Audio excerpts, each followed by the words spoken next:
686 3232. Calls cost £2.50 plus your network access charge. Or post your name and number to GB13 PO Box 8690 Derby DE1 9TT. UK only. Entrance must be 18 or over. Lines close at 4 p.m. on the 6th of June. Please check the closing time if listening or watching on demand. Martin Daubney, weekdays from 3 p.m. I can now speak with the founder of the blog Armed Forces Foundation, Colin Easterway. Colin, welcome to the show. It's a pleasure to have your company. First of all, I always start, you're a former paratrooper, right? Thank you for your service. Tell us about your foundation, your charity, the work it does, and how people can come in and help you. We started in 2020 during the COVID pandemic when mental health was at the forefront of everybody's mind, and a lot of veterans in our area were finding themselves homeless.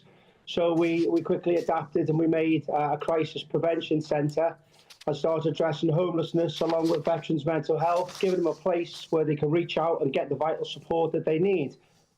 Since then, we've registered as a charity. We thought by now we would have been funded and maybe supported by our local authority, but that hasn't happened 5 years in. The new national pathway for Op4 to choose of veterans' mental health, wrong veterans' housing, along with the Op Courage for veterans' mental health. They also refer into us homeless veterans on a regular basis, but we haven't received any operational funding from them either.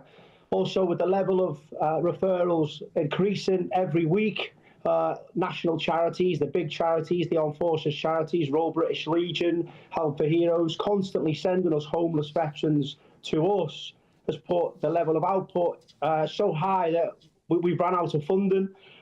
Those major charities and those other organisations don't send any funding. They continue to send homeless veterans to us, which we have to crisis manage and try and find solutions. We have an ethos where no veteran leaves our office without a safe place to sleep that night, and we stand by that ethos. The larger charities have got onto that and start firing them into us, so we're really struggling. GB News, the People's Channel.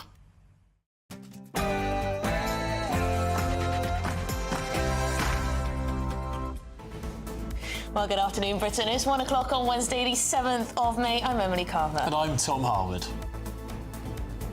Because of the work that we've done, we're a country that countries like India want to do deals with because of the messages and the work that we've done.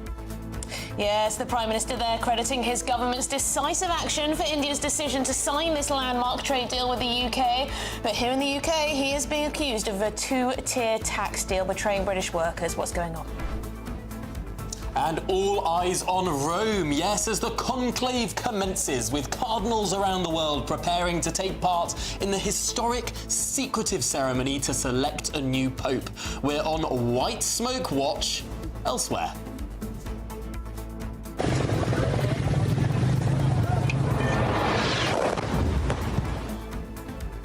Yes, an act of war. Pakistan authorises its armed forces to conduct retaliatory strikes against India following what they call unprovoked and unlawful attacks. What can we expect over the next day, and could we see unrest here in Britain? And in a shocking revelation, police have claimed that a hard drive containing deeply concerning material provides crucial evidence that Madeleine McCann is dead. We'll bring you the latest on that evidence that could finally put this historic case to bed.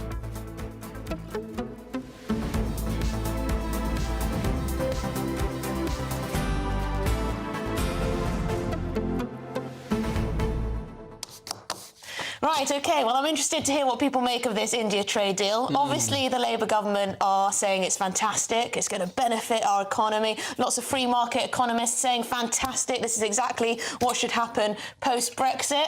Others pointing out that perhaps it doesn't prioritise Brits and hands too many special treatment to Indian workers and companies who choose to base some of their work over in this country. Yeah, it's an interesting one. Of course, what the Conservatives say is that this introduces a sort of two-tier tax system. But what the Labour government points to is the 50 or so agreements around the world that the UK has with countries like Japan, South Korea, New Zealand, Australia, Canada, the United States, all of these countries that have this arrangement for national insurance for a number of years on those seconded workers. Tom? Because I do take your argument there, that this has been going on. Firstly, a lot of people did not know that that was going on. Yeah. So this is very much new, and a lot of people are going to say, well, that doesn't sound fair, regardless of whether it's India or the United States or Liechtenstein or wherever, right? So there's that.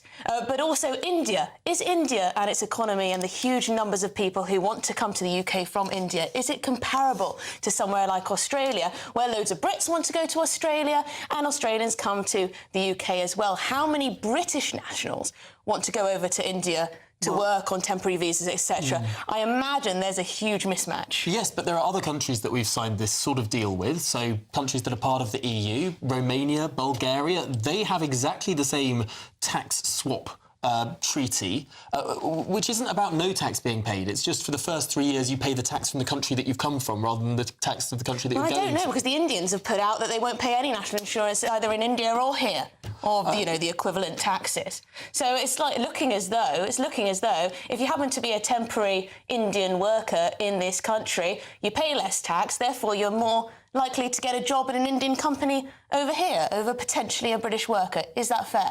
Who does the government serve? The government is meant to serve British workers. And yet, of course, it's the Home Office that decides how many visas are issued, and they're saying that no more visas will be issued as a result of this. I believe that, Tom. Apparently Yvette Cooper hadn't even heard about this. That was reported in The Guardian. Anyway, gbnews.com/your say. Let us know what you make of it all. As ever, probably pros and cons, but do you think the cons or the pros outweigh the other? Anyway, it is the news headlines with Lewis Mackenzie.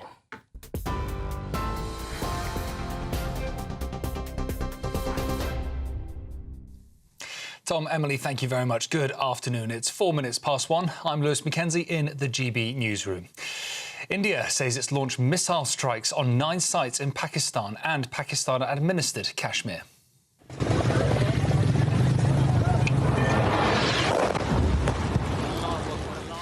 Pakistan says 6 locations were targeted and claims to have shot down 5 Indian fighter jets. The Indian Defence Ministry says it's targeted, quote, terrorist infrastructures and Pakistan-occupied Jammu and Kashmir, from where terrorist attacks against India have been planned and directed.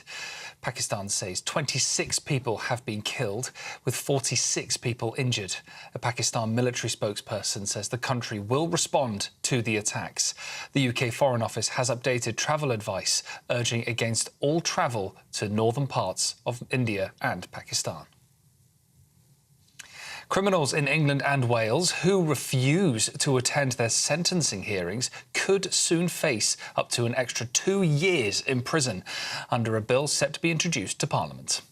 According to victims' families, the proposed bill would give judges greater powers to punish those who are absent, in ensuring offenders can no longer opt out of justice. Supporters of the bill say it marks a significant step towards greater accountability in the justice system. The government has announced a new boost to UK cybersecurity. Over the past fortnight, M&S, the Co-op and Harrods were targeted by cyber attacks, resulting in empty shelves and an inability to pay by contactless cards or place orders online. Cabinet Minister Pat McFadden says these attacks are a wake-up call. I think there's a threat to business, to the public sector, to all sorts of organisations from cyber criminals. At the root of it is usually money, either a blatant attempt at extortion, sometimes theft. So this is an area where everybody has to remain vigilant and do what they can to keep our systems secure. The process to choose a new pope has begun. Roman Catholic cardinals have started the secretive conclave in a process that has been virtually unchanged for 800 years. 133 cardinals have gathered in the Sistine Chapel to start multiple rounds of voting and discussion to select who amongst them can lead the Catholic Church. All eyes are on the Vatican chimney. When white smoke is spotted, a new pope has been chosen, but a result is extremely unlikely today, as a new pope has not been elected on the first conclave first day of the conclave for centuries. Thousands of students across the UK are to receive their GCSE results via a new app. Ahead of a planned national rollout, the government is piloting the Education Record app with around 95,000 students across the country. Ministers say the digital system could cut costs for college admission teams, but school leaders are calling for seamless support to ensure the technology runs smoothly on results day. And finally, 18-year-olds will be allowed to drive trains among concerns over driver shortages. The Department for Transport says the minimum age to take on the role in Britain is to be lowered from 20 to 18. Rail services are frequently disrupted because of several operators relying on drivers voluntarily working extra shifts to run timetabled services. It's understood 87% of cancellations made the night before a service is scheduled to run are caused by driver shortages. Well, those are your latest GB News headlines for now. More from me in half an hour's time.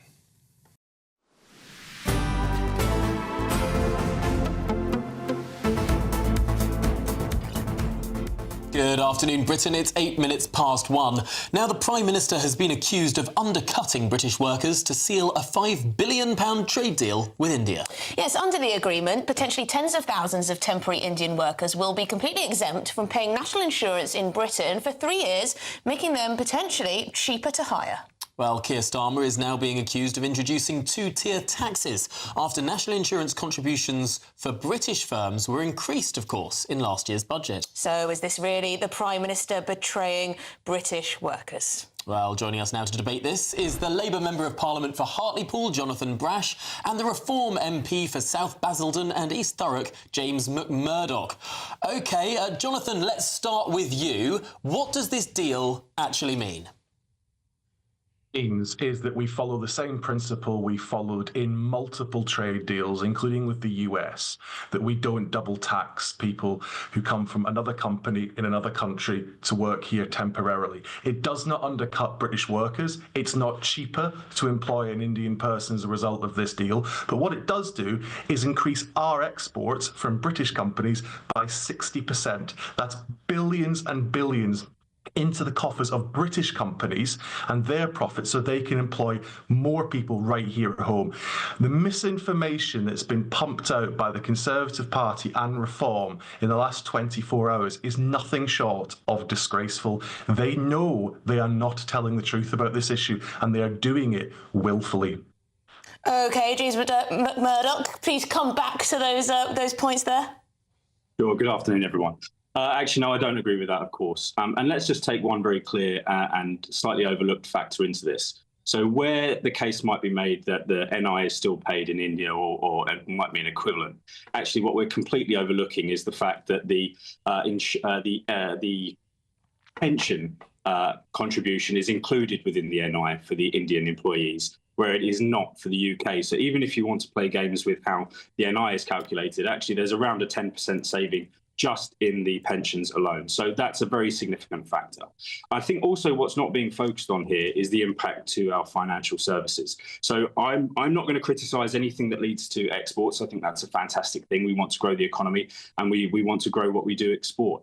But I don't think we have an issue at the moment, particularly with the price of imports related to rice and T-shirts. And if you'll forgive me for using them as examples, but I don't think we have an issue with that. But what we do have is a tremendously serious issue with entry-level jobs and back-office jobs in the financial sector moving offshore. Now, the term they like to use is right-shoring, a little bit like the introduction of the term irregular migration, but it's just a bluff to hide the fact that we are sending jobs abroad. Now, these are extremely important jobs because they are the entry-level jobs that our graduates do. Now, our financial services sector is literally 8% of the country's GDP. So just under 10%. It's £75 billion a year in tax receipts. It is impossible to overestimate just how important that is. And James, just quickly, how does this deal make it more likely that those jobs will be offshored? Well, let me tell you, because I've experienced this firsthand myself over the last decade and a half, is we have large companies in India, such as Wipro, which is one of the big six in India, which provides skilled, no doubt about it, jobs but for roughly a third of the price of the jobs here in the UK. And what we have just done is created a perfect incentivization for anyone who's looking to reduce wage costs in the UK in a bank or a financial services centre to offshore them. They can do it in a perfect storm of a way, which is to bring people over legally at a reduced cost, at lower wages, at the saving around their pension as well. And they can train them for 3 years, and then an entire department can move offshore in a timely manner, just like that. So I think it's a huge concern here that's being completely overlooked. OK, Jonathan, I mean, the accusation here is that it's going to be easier and cheaper for Indian workers to come over to the UK. We know we give out hundreds of thousands of workers to worker visas to Indians already. If this isn't some massive win for India in terms of making their businesses more competitive rather than our own, why is the Indian Prime Minister and the Indian administration tweeting about it, putting out press releases saying this is going to make Indian companies in the United Kingdom more competitive? Certainly does. That's the whole point of a free trade agreement, is that it is win-win for both countries. But the analysis actually shows... I'm talking about workers. Workers. Why is this more beneficial to Indian workers in this country? It's not, the reality is it's not. And I've got to say to James, we have these arrangements, these exact double taxation arrangements with 50 other countries. Is it now reform policy that you plan to tear up these arrangements with these 50 countries, including the United States of America? I'm sure Donald Trump wouldn't be terribly happy about that. You can't just pick and choose when you decide to get annoyed about something. If you are against if you are against the double taxation principle that you've just outlined, then you have to be against it consistently. Now, if you're going to tell me that you are against it consistently, that means ripping up the UK-US tax trade deal right now. Are you prepared to say you're going to do that? Well, let's take that seriously and look at it quite closely. This is a new trade agreement, and it was our opportunity to set the terms. Even the Conservative government, which have done appallingly, had the good sense not to sign it, but unfortunately Keir Starmer has. So we are looking at a two-tier tax system. Now, if you think that's the free market, I have a bridge to sell you. Again, this is the problem. You can't just attach the words two-tier to everything and call it a policy. The trade deal, if you look at the detail, increases British firms' exports by 60%. That is good for British business. It's good for British workers. Trying to attach the words two-tier to everything and calling it a policy is not going to get you very far. Jonathan, the Labour government has promised to bring down immigration. Yes? Yes. Does this trade deal with India make it more or less likely that immigration from India is going to come down?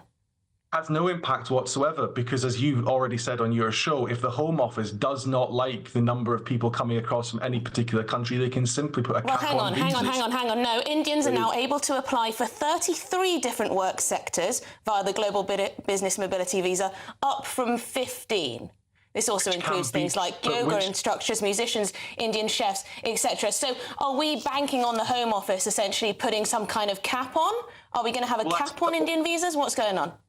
As I just said, it's the Home Office's duty to deal with immigration. This has nothing to do with immigration. If the Home Office thinks the numbers are too high, they can cap it. If a result of what's going on here, numbers start to increase in a way that the Home Office is like, they can cap it. Personally, I don't think that's going to happen, because what's underpinning this is the complete misinformation. All you hear from Reform is, whatever the issue is, two-tier this, two-tier that, that's our policy.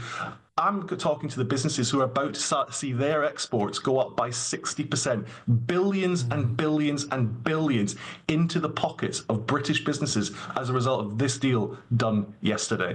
OK, Jonathan. James, is it not the case that actually the deal that was being mooted under the Conservative Party could have withdrawn more tariffs? I mean, there are still going to be some tariffs between India and the UK. India wanted more visas as part of that more comprehensive deal, and it does seem that the Labour government has gone for a slightly thinner deal that maintains some tariffs, for example, on our car exports, but just at a lower level, in return for having this cap on visas. Is it not a thinner deal because there is more immigration restriction? I mean, that's cap on visas. That's slightly beside the point from my perspective. I would say that we have to recognise that this will lead to job losses in the financial sector. Now, look, I'm not going to argue with Jonathan around the benefits of more exports for whiskey. That's great. But what I don't want to do is export more whiskey and also gut the financial services sector. And I think there's a real danger of this. And if we talk about caps on migration, I would say we have a pretty poor track record of implementing and maintaining it. So let's be real here about what the upsides and the downsides are. OK, well, fantastic stuff. Great debate. Jonathan Brash there, Labour MP for Hartlepool, and the Reform UK MP for South Basington and East Turwick, James McMurdoch. Thank you very much indeed. Well, there you go. Yeah. Two sides. Let us know what you think. Lots and lots to get stuck into there. I have a feeling that this is a debate that is not going to be wrapped up this very afternoon. I see with the Home Office saying, oh, the Home Office will set this, they'll set this. There's no cap. The Home Office haven't set a cap. No, but there's the ability within the deal to set a cap. Yeah, so they haven't set a cap, but they can set a cap. Pigs fly when the Home Office sets a cap on anything. Anyway, this is Good Afternoon Britain on GB News. We've got lots more coming up on today's show. Yes, are India and Pakistan on the brink of all-out war? At least 10 people have been killed and dozens injured in retaliatory airstrikes on Pakistan. And elsewhere, the conclave commences in Rome. Cardinals from around the world are preparing to take part in this historic and secretive ceremony to select a new pope. Yes, we're on White Smoke watch throughout the programme.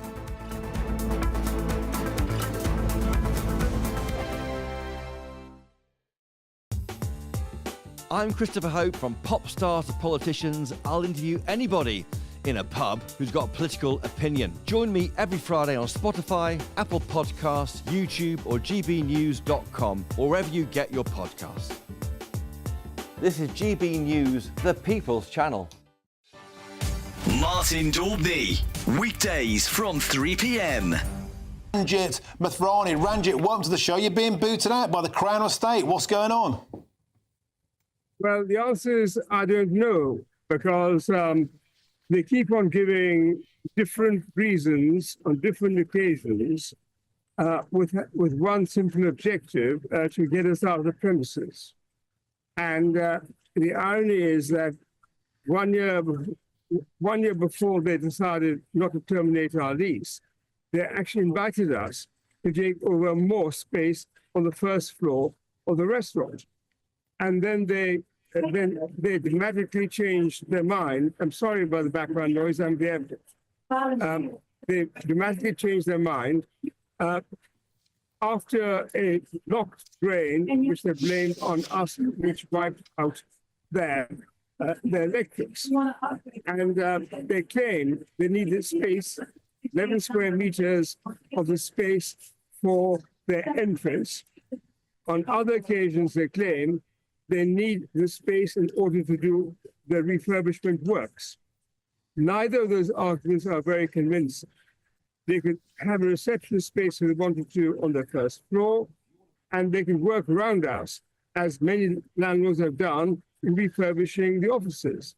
So Ranjit, if I may interject, Ranjit, if I may interject, we don't have a great deal of time left. Ostensibly, they're trying to hike up your rent, and you think they're using a backdoor method of doing so to get you out. You're an institution in London.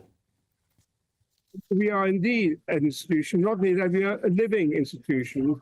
You know, we were invited to cater for the Queen on 2 occasions, but in Paris, she in fact agreed to have dinner with us before COVID struck.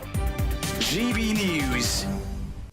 This is Britain's Newsroom, where your voice matters. It's just astonishing. With expert analysis and honest opinion, we don't just keep you informed. We bring you unique perspectives you won't see anywhere else. Can't argue with any of that. When the news happens, it happens here. On Britain's Newsroom, weekdays from 9:30 a.m. Only on GB News.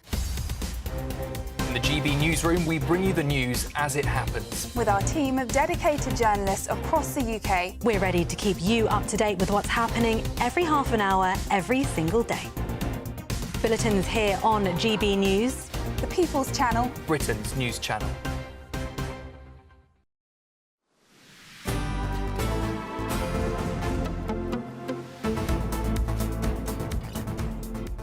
Good afternoon, Britain. It's 21 minutes past 1, and here's some perhaps not too uplifting news for you. 2 major nuclear powers are on the brink of war as India launches deadly airstrikes on Pakistan. Yes, the Indian Defence Ministry.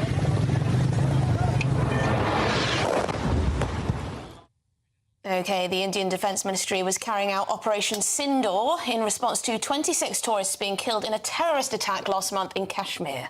Well, reacting to the events, the United States President Donald Trump says it's a shame. I guess people knew something was going to happen based on a little bit of the past. They've been fighting for a long time. You know, they've been fighting for many, many decades and centuries, actually, if you really think about it. No, I just hope it ends very quickly. Well, I suppose he's not wrong there, Tom. Well, I mean, it was the It's been going on for a long time, hasn't it? Not centuries. It's the same country centuries ago. Well, joining us now is our Home Security Editor, Mark White, to bring us up to date on all this. Mark, it's not looking good, is it? What exactly has happened in the last, say, 24 hours? No, it's not looking good. And Donald Trump is right. It has been going on for centuries. When India, of course, was a whole country, you had ethnic and religious divisions that fought out on the streets of that country regularly. And that's why, of course, we got partition devised by the British back in 1947. And a lot of what the current fighting and terrorist attacks relate to is that troubled area of Kashmir, which both India and Pakistan claim. They've never been able to come to any kind of resolution over this. That's why you have that sort of border, that control line with Indo-controlled Kashmir on one side, Pakistan-administered Kashmir on the other side. But this relates, of course, to a terrorist attack in Indian-controlled Kashmir back on the 22nd of April, in which 26 people were murdered. An absolutely horrific attack in a tourist spot in that part of Kashmir. The Indians say that they have evidence that points to Pakistan's involvement, that Pakistan is effectively using proxy groups, terrorist groups, to strike at Indian interests, something, of course, that Pakistan denies. They were, though, expecting this missile strike, this retaliatory strike from India, and it came significantly last night, about 1 a.m. Pakistan time, with 9 separate sites that India described as being sites of terrorist infrastructure. Incidentally, not just in Kashmir itself, but in Pakistan proper, in the border region around Kashmir of Pakistan, a number of sites struck, again, which India claims were linked to terrorist training camps and other infrastructure. Pakistan responded immediately with very sustained artillery fire over that control line into Indian-controlled Kashmir. We're getting reports now of 15 Indian civilians, according to the Indian government, who have been killed and more than 30 others injured.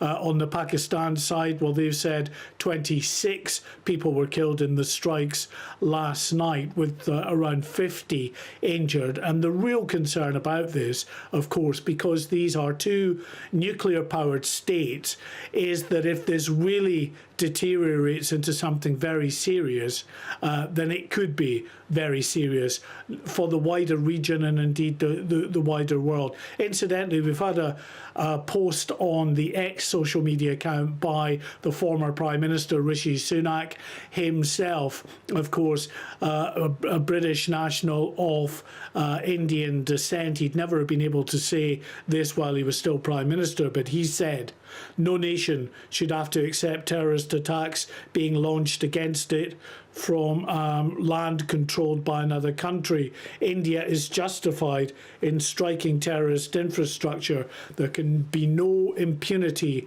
for terrorists.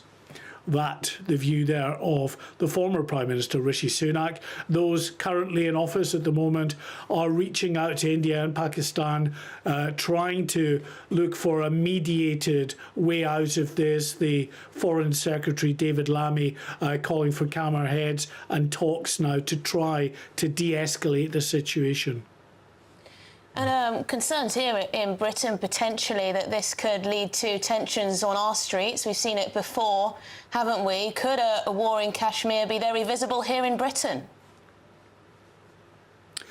Well, listen, it's certainly a real potential concern because we've often seen tensions, issues on the subcontinent that have played out on British streets. You remember back to 2022 and the riots that took place in Leicester that then spread a week or two later down to Birmingham, and that followed a cricket match that took place between India and Pakistan in which India won. But of course there are deeper tensions than that, and as I say, those tensions are never far from the surface, depending on what is playing out back in the motherland of India, Pakistan, or wherever. Yeah, I think there may well be protests at least outside India's embassy here. In London. But Mark, we're seeing from India now that they're saying if there is a retaliatory Pakistan strike, which is what we're all anticipating, there will be further retaliatory Indian strikes on Pakistan, another tit for tat for tit for tat. I mean, this is the sort of behaviour, action, yeah. Well, escalation, that's the word, that the world does not want to see. It's always the real risk here when a nation decides whether it feels it's justified or not to launch an attack on another soil. Of course, Pakistan, there is no doubt it's not going to be limited to just the artillery fire and small arms fire we saw over the control line overnight. There will be a response. Now, it will be weighed up clearly in Delhi in terms of whether this is of significant magnitude that it requires a response that's even greater than the response that we saw last night. And if that happens, we're in a very worrying space. Well, Mark White, thank you very much indeed for bringing us the latest on that one. Home Security Editor, of course. Well, in other news, the Conservatives are hitting back at Labour and Reform. They've got a new deportation bill. Yes, they argue the parties are complicit in the trade of empty slogans, the Reform Party and the Labour Party, that is, and are now calling for the automatic removal of people entering Britain via unauthorised routes. Yes, earlier, Shadow Minister for Crime and Policing, Matt Vickers, told GB News Breakfast it would allow Parliament to take control of our borders. Commit a crime on our turf, you should be sent back to wherever you came from. And the big problem with that has been the courts and the Human Rights Act. We're saying we should disapply the Human Rights Act when it comes to cases of deportation, when it comes to cases of immigration. The Human Rights Act shouldn't count. It should be about the law that's created in that place and it being served in the courts properly. Interesting stuff. Well, joining us to discuss this is the immigration lawyer Harjap Singh Bangal. Harjap, thanks for joining us. Is this possible, or would this sort of legislation again be challenged in the courts? Yeah, I think this would be challenged. The beauty of being in opposition is you can promise whatever you want without really being accountable for it. And we've seen that time and time again with governments. The fact is that all of this, if the Conservatives did have the political will, could have been done. And we know it could have been done because towards the general election, as it was coming, they did introduce measures that did reduce immigration. And now, including the stopping of dependent visas for care workers, the stopping of dependents for students. Let's not forget that those numbers that have come down, they were actually introduced by the Conservative government just before the general election, showing that this could have been done in 13 years, but they didn't.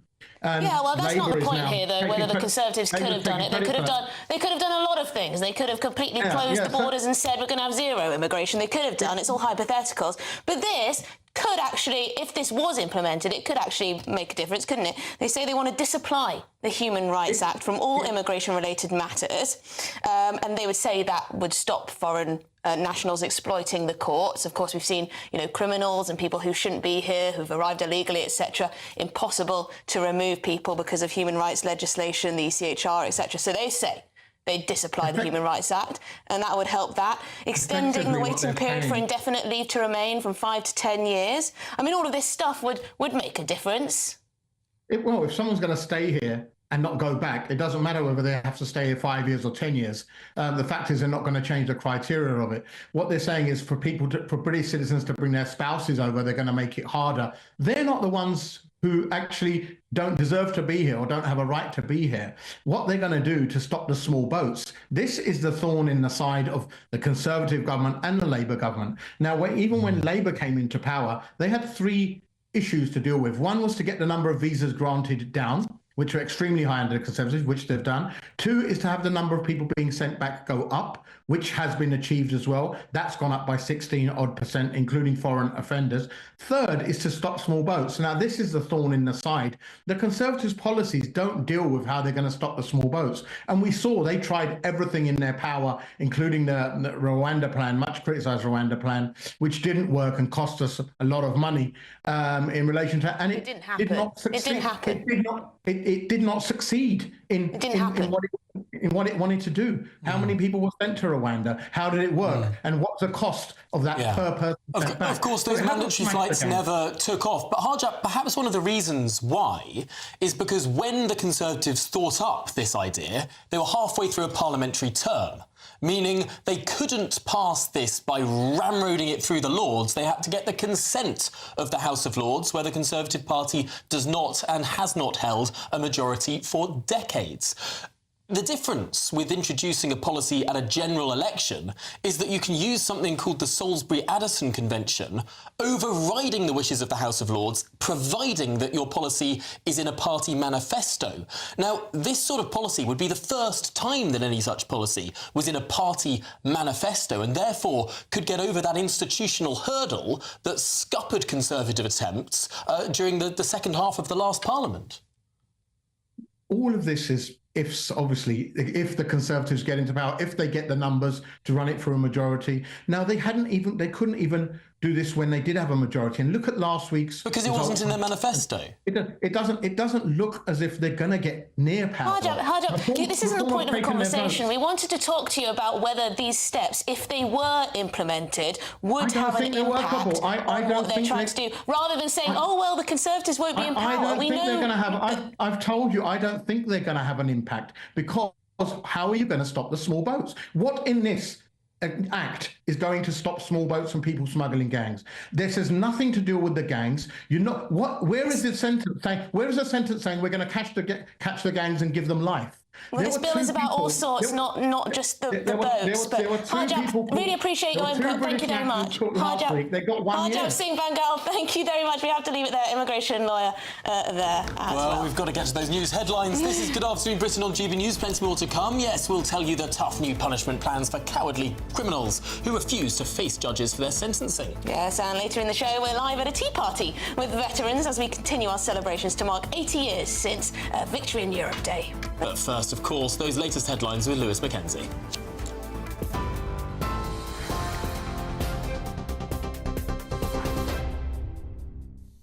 Tom, Emily, thank you very much. Good afternoon. It's 35 minutes past 1. I'm Lewis Mackenzie in the GB newsroom. India says it has launched missile strikes on 9 sites in Pakistan and Pakistan-administered Kashmir.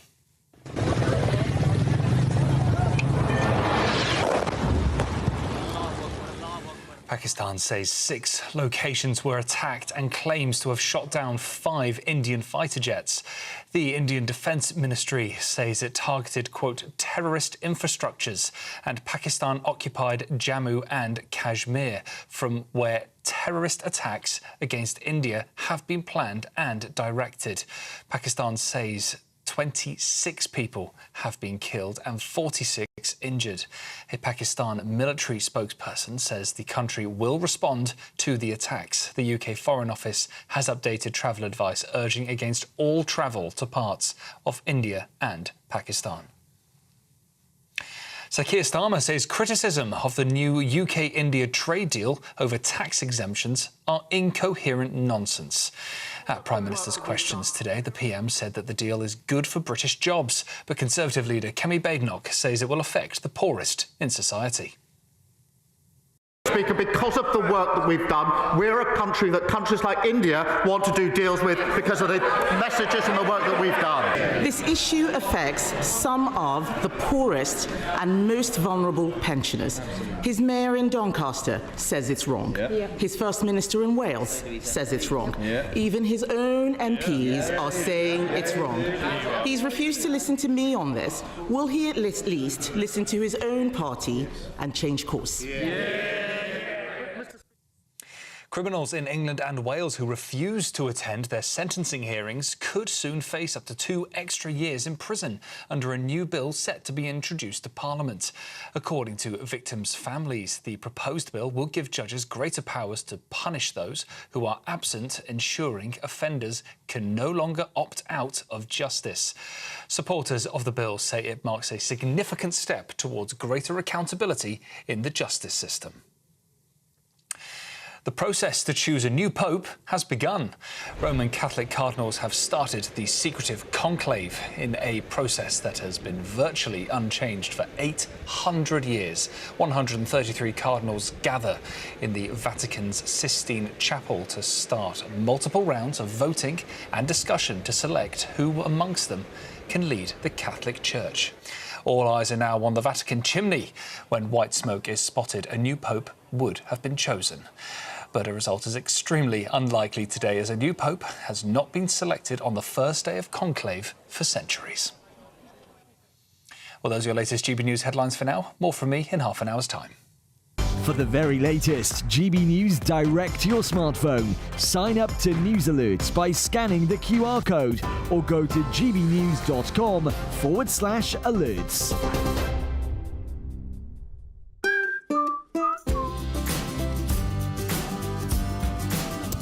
My Claim Group sponsors the GB News Finance Report. And here's a quick snapshot of today's markets. The pound will buy you $1.3350 and 1.1750 euros. The price of gold is £2,539.60 per ounce. And the FTSE 100 at 8,559 points. My Claim Group sponsors the GB News Finance Report. Hello there, good morning. Welcome to your GB News weather update from the Met Office. It's going to be a largely fine and dry day for many. Occasional showers, mainly in the east, and it's going to feel warm for a lot of the country, away from eastern coasts though. And that's all thanks to this area of high pressure, bringing us largely settled conditions, but also a northeasterly flow of wind, which is just making things feel that bit chillier around eastern coasts. But like I said, for many, it should be a largely fine and dry day ahead. A mix of sunny spells and cloud. This cloud thick enough to produce some showers at times, particularly around eastern coasts. East Anglia, for example, could see some showers, and quite breezy at times, adding on to the wind chill here. But for many areas, particularly in the west, it is going to feel warm and pleasant in the sunshine and in the light winds. To finish off the day across Scotland, once again it should be mostly dry, though we could still see the occasional shower, mainly across the far north of Scotland. But for many areas, a mix of cloud and clear spells, and it should be fairly similar across Northern Ireland, northern parts of England, though once again can't rule out a few showers moving into eastern coasts, and similar across the southeast too, some showers feeding in here. But across Wales and parts of the southwest, a mostly dry end to the day. And for many areas overnight, it should remain dry, but a few more clearer skies, particularly across Scotland, Northern Ireland, so temperatures soon slipping away here, and it's likely we'll see some patchy rural frost through the early hours of the morning, and still some cloud lingering across central and eastern areas once again could produce the odd light shower. But for many areas across the south, staying fairly mild, but a chilly night to come across northern areas. As we head into Thursday, we still have an area of high pressure clinging on, and so once again a largely settled day. Still a chance of some showers, mainly across northern areas, but otherwise a mix of cloud and some sunny spells, and western areas once again feeling the best of the sunshine, highs of around 19 degrees Celsius. That's it from me, bye-bye.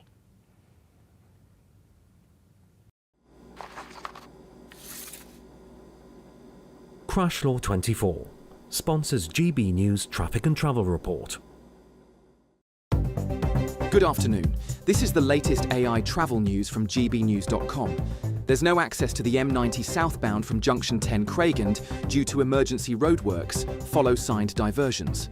The M4 eastbound between junctions 23 Rogiette and 22 Pilning and Prince of Wales Bridge is closed for resurfacing.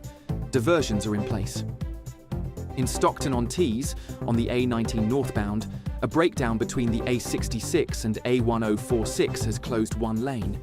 And on the trains, cross-country services face delays between Basingstoke and Winchester, while Merseyrail faces disruptions between Liverpool Central and Headbolt Lane. For more travel news, go to gbnews.com. Crash Law 24 sponsors GB News Traffic and Travel Report.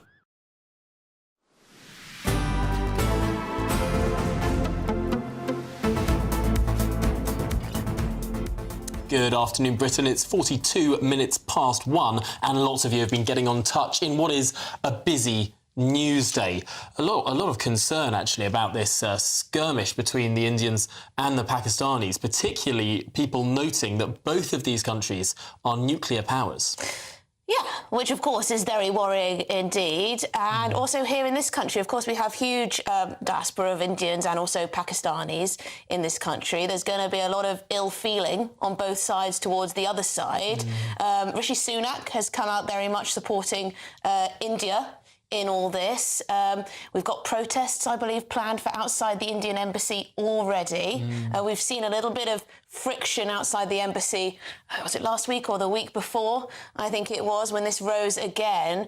I do worry that things could perhaps get a little bit unresty. But in lighter news, June has written in saying, I like Lewis, the newsreader. I haven't seen him before. All the GBN newsreaders are lovely. So that's very nice. And I must say that Brian has said Tom Harwood has justified the Conservatives allowing the massive increase in legal and illegal immigration by saying it wasn't in their manifesto. No, that's not what I said, Brian. I said that the trouble the Conservatives had with Rwanda was largely due to opposition in the House of Lords. He's flipping it, though. The Conservative Party couldn't pass legislation through the House of Lords because they don't have a majority there, but they could, if that legislation was in their manifesto, using the Salisbury-Addison Convention. They can override the House of Lords, but only for policy that was in their manifesto. That's why it's important for contentious policy to be in a manifesto to get it through both Houses of Parliament. Also, a lot of you are getting in touch about this national insurance stuff with regards to this Indian trade deal. Roderick's got in touch, says there's no such thing as NI contributions in India or even an equivalent. There are zero equivalent taxes in India, and therefore anyone with a brain can see Indian companies setting up businesses in India and the UK, transferring employees between the two, ensuring much higher wages in the UK being sent back to India. The facts are simple. UK employees are too expensive. Yes, if you don't have to pay national insurance costs in this country, you're going to be able to hire Indians for much less than you would British workers. Whether you're happy with that and you think the benefits of the trade deal are good enough, that's one thing, but you know, there's no sort of double taxation sort of thing going on here. It's not the non-dom stuff. No, but it's fair to note that this same provision is in our agreement with Australia, with New Zealand, with Japan, with South Korea, with Canada. We've got agreements with America that cover this, and India, all EU countries. India has a population of 1.3 billion. They have almost 1,000 companies in this country. There's going to be huge amounts of people who are going to want to take advantage of this provision. But if the Home Office refuses the visas, there is no mandating in this trade deal that those visas should be allowed. They can request them.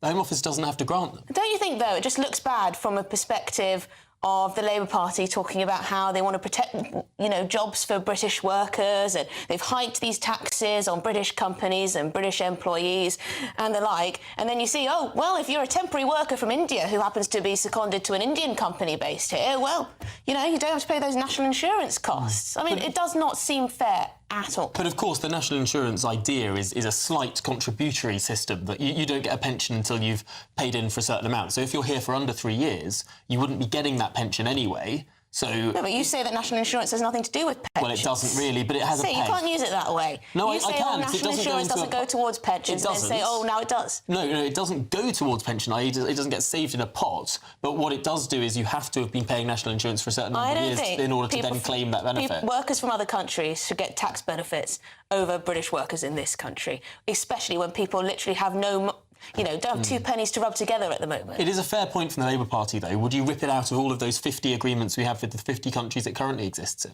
I just think for a lot of those countries that you're talking about, there is it's more reciprocal. I think there are far more people in India who want to come to Britain and work here than vice versa. But of course, that was one of the issues with freedom of movement with the EU as well. Yes, but this isn't about freedom of movement. I know it's not freedom of movement, but the number of visas that are handed out to India, I mean, which is completely separate from this deal. I mean, we can see that the number of visas is obviously going to crash down. There are going to be way fewer Indian visas next year than this year, and way fewer this year than last year. Only because of changes the Tories brought in before they left office. Yes, and there'll be no dependents brought. There'll be, I mean, this isn't going to reduce visas. This trade deal. No, it's irrespective of visas. I think the Indian visas will be way, way lower, irrespective of what's in this deal. Yeah, well, I wonder what Yvette Cooper thinks. Apparently she wasn't consulted, so there you go. Well, maybe she won't want to travel to the warm climes of Calcutta or of New Delhi. Perhaps she'd like to check the weather in Europe.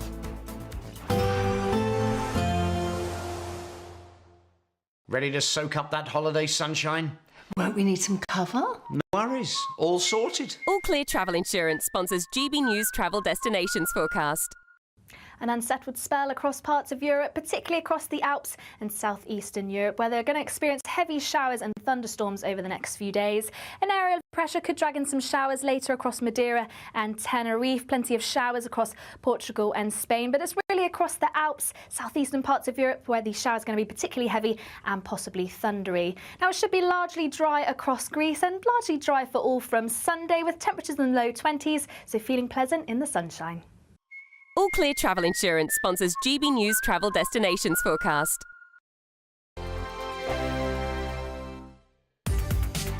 From the school run to the home run, watch a new show for all of Britain. So he can say whatever he wants. A straight-talking show where all voices are heard.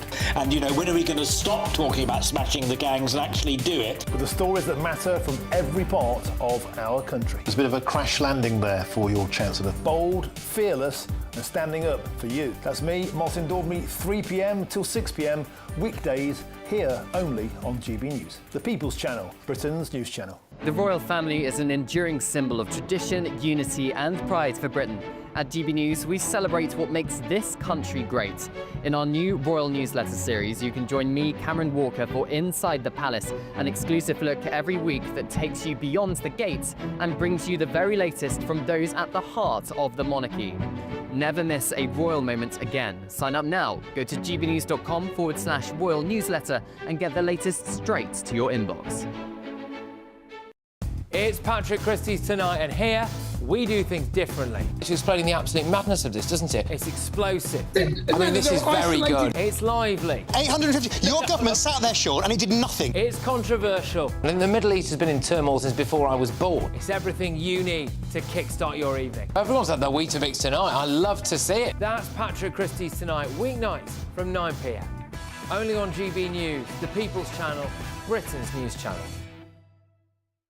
Hi, I'm Michelle Dewberry, and my show is your opportunity to cut through all the noise and dive in headfirst to some robust debates. Ideas clash. Situation, isn't it? No, because the failure is you're deliberately avoiding my point. Nothing's held back. And if you think this is the end of it, wait for more. And we do not shy away from the difficult stuff. Sometimes I want to shake people and say, if only you understood. So join me on Jubes & Co. weeknights at 6 p.m, only on GB News, Britain's news channel. No matter the state it's in, this is our nation. Join me, Jacob Rees-Mogg, for a genuine, honest discussion on where we have been, where we are going, and where we are with the people who set the direction. That's State of the Nation every Monday and Tuesday at 8 o'clock, only on GB News, the People's Channel. I'm Christopher Hope. From pop star to politicians, I'll interview anybody in a pub who's got a political opinion. Join me every Friday on Spotify, Apple Podcasts, YouTube or gbnews.com, or wherever you get your podcasts. This is GB News, the People's Channel. This is Britain's Newsroom, where your voice matters. It's just astonishing. With expert analysis and honest opinion, we don't just keep you informed. We bring you unique perspectives you won't see anywhere else. Can't argue with any of that. When the news happens, it happens here. On Britain's Newsroom, weekdays from 9:30 a.m. Only on GB News.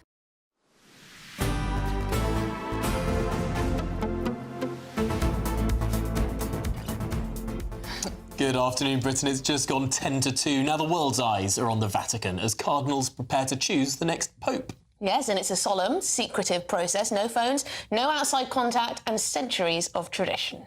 Well, with Pope Francis's passing, pressure is mounting, and our very own Cardinal Nichols says that he's feeling the weight of it all. Yes, indeed. Well, we're joined now by a historian of the Catholic Church, Dr Miles Pattenden, live in Rome. Fantastic stuff. Dr Miles, thank you very much indeed. So, is it appropriate for me to ask who your money's on? Well, good afternoon there. You can ask who my money's on, but if I had a real answer to that, I wouldn't just be sitting here talking to you. I'd be making enough money off this election to go retire. But we just have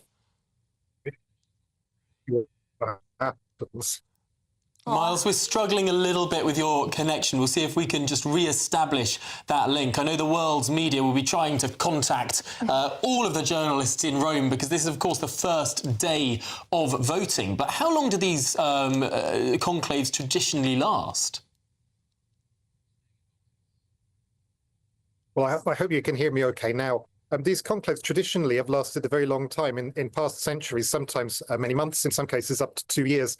But in the 20th century and 21st, they've only been going on for between 2, 3, 5 days. So we're expecting that to be the length of time this time. And in fact, there are now new rules in place, which mean that after about 5 or 6 days of voting, it goes into a kind of sudden death between the two leading candidates.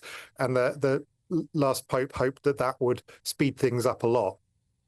Miles, can you explain the symbolism of the smoke? Yes. Everybody will be watching out twice a day from this evening for the smoke. Black smoke means that there is no election. White smoke it means that a new pope has been chosen.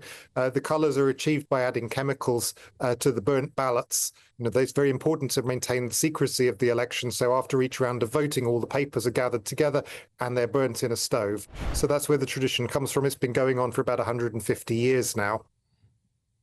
Now, we're looking at pictures of the chimney above that Sistine Chapel now, and I have to say, no smoke. I don't know when we might expect the smoke. There's not a sort of rigid timing on this process. No, there isn't, but today there'll be just one ballot, so it shouldn't take too long to get to it. The cardinals will process into the Sistine Chapel at about 4:30 local time, that's 3:30 London time.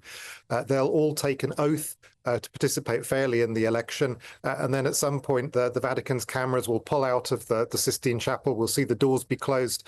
That's the last we'll know about what's going on, except for that smoke signal, which I would expect around about 6 o'clock, maybe 6:30 Rome time. OK, well, wait till then. Thank you very much indeed, Dr Miles Pattenden. You've been live in Rome, a historian of the Catholic Church. Fascinating. We'll be following that closely. Well, this is Good Afternoon Britain on GB News. Plenty more coming on the show, including some shocking polling. Don't go anywhere.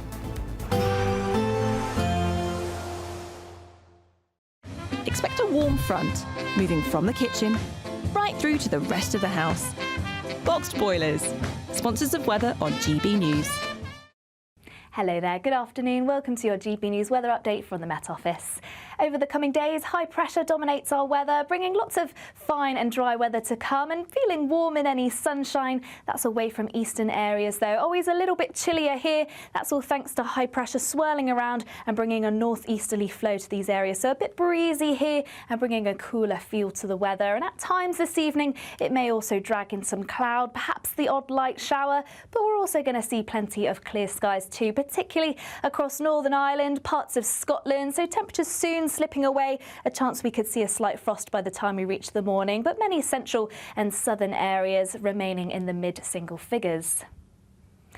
So to start off the day then across Scotland as we head into tomorrow, it should be largely dry and brightening up nicely through the course of the morning. Just the risk of the odd shower across the very far north of Scotland. Otherwise it should be mostly dry and fairly similar across Northern Ireland. Dry with a mix of cloud and clearer spells, but just a few more showers clipping into eastern coasts through the course of Thursday morning. And East Anglia too could catch the odd shower. But Wales, parts of the southwest, it should stay mostly dry. And this is pretty much much the setup for the rest of the day. Still the risk of the odd shower moving into northern areas in particular, and we'll see a mix of cloud and some brighter spells, perhaps even some sunshine poking through that cloud by the time we reach the afternoon. And similar to what we've seen this afternoon, it is going to feel warm in the sunshine, particularly in the west, but it's really eastern areas where you're going to feel that chill, particularly in the breeze, and it could be quite strong at times across eastern Anglian coasts. Then into the evening, once again, fairly similar conditions, a mix of cloud and clear skies, turning chilly under the clear, prolonged skies too. But as we head towards the weekend, high pressure still dominates, so still lots of dry, fine weather, some sunshine, and temperatures improving day by day, reaching into the mid-20s by Sunday. A positive outlook through the night will power through to a bright day ahead. Boxed Home Battery Storage, sponsors of weather on GB News. You could be the next big winner on the road in this brand new Alnag Baron 560 motorhome, courtesy of Marquis Leisure. Imagine the fun you could have in this luxurious home from home worth over £67,000. We'll also give you £5,000 in tax-free cash to make your next getaway a great one. And it could be all yours. For another chance to win the lot, text WIN to 63225. One entry costs £2.50 plus one standard network rate message. Or text bonus to 63225. 5 entries cost £5 plus one standard network rate message. Go to gbnews.com/win. Entries start at £2.50. Call 0903 686 3232. Calls cost £2.50 plus your network access charge. Or post your name and number to GB13 PO Box 8690 Derby DE1 9TT. UK only. Entrance must be 18 or over. Lines close at 4 p.m. on the 6th of June. Please check the closing time if listening or watching on demand. In the GB newsroom, we bring you the news as it happens. With our team of dedicated journalists across the UK, we're ready to keep you up to date with what's happening every half an hour, every single day. Bulletins here on GB News, the People's Channel, Britain's news channel. Mornings don't have to be tiresome, especially if you have the right company. Wake up to news as it happens, opinion and debate, and of course, a little bit of entertainment too. Because when the kettle's on, we're on. That's Breakfast on GB News, a show worth waking up for. Every morning from 6 a.m. Only on the People's Channel, Britain's news channel. We'll spread the news, you spread the word. Join me, Nana Akwe, for an informative, interactive news programme with a difference. It's fun. No, he didn't say that, though. I'm so surprised. I think there's an element of truth to that. Join me from 3 p.m. every weekend, only on GB News, Britain's news channel. The royal family is an enduring symbol of tradition, unity and pride for Britain. At GB News, we celebrate what makes this country great. In our new royal newsletter series, you can join me, Cameron Walker, for Inside the Palace, an exclusive look every week that takes you beyond the gates and brings you the very latest from those at the heart of the monarchy.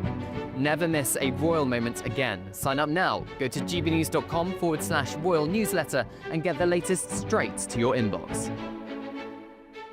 We're proud to be GB News, the People's Channel. And as you know, we always love to hear your views. Now, there's a new way of getting in touch with us at gbnews.com/your say. By commenting, you can be part of a live conversation and join our GB News community. You can even talk to me, Bev Turner, or any of the members of the GB News family.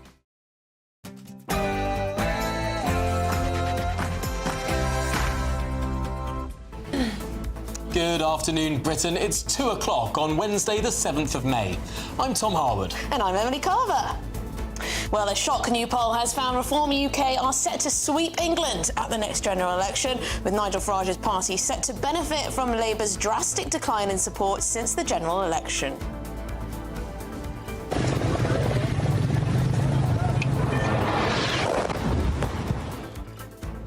And an act of war. Pakistan authorities authorises its armed forces to conduct retaliatory strikes against India following what they call unprovoked and unlawful attacks.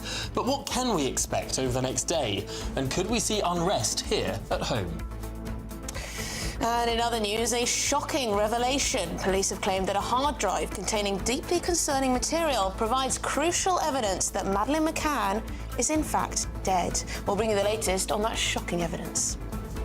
And all eyes on Rome as the conclave commences this afternoon, with cardinals from around the world preparing to take part in the historic secretive ceremony to select a new pope. We're all on white smoke watch.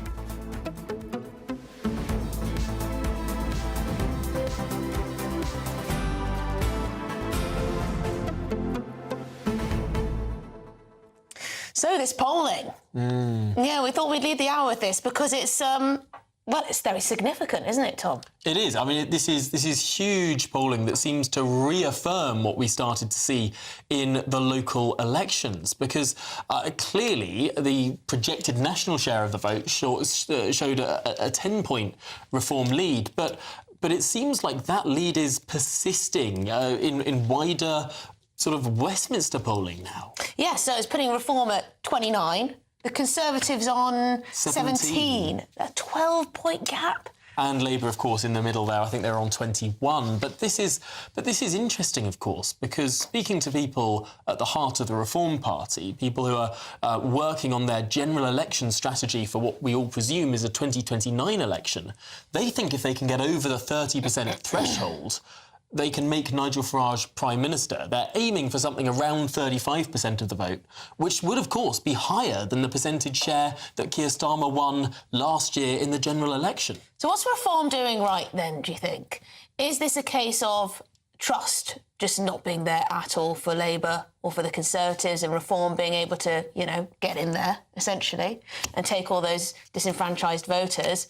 Or is this about some enthusiasm? Is this about Nigel Farage, the political communicator? I mean, any political foe of Nigel Farage's does admit that that's what he's good at. I think there's a bit of both here. I mean, clearly the Reform Party has been professionalising, has been making a lot of the right steps, but ultimately the biggest advantage that they have, from my perspective, is that they haven't been in government for any of the last period of time. I mean, clearly people feel like things in the country aren't working. We haven't had that economic growth. We've had sky-high migration. It feels like services like the NHS are just broken, and the people in government obviously get the blame. Now, the two most recent people that were in government, actually the three most recent, but you've got the Lib Dems, they were in government, the Tories are in government, now Labour in government, they're all getting the blame.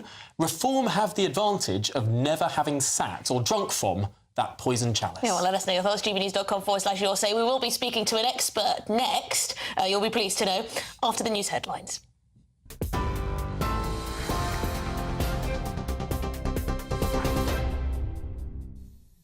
Good afternoon. It's 3 minutes past 2. I'm Lewis Mackenzie in the GB newsroom. India says it has launched missile strikes on 9 sites in Pakistan and Pakistan-administered Kashmir.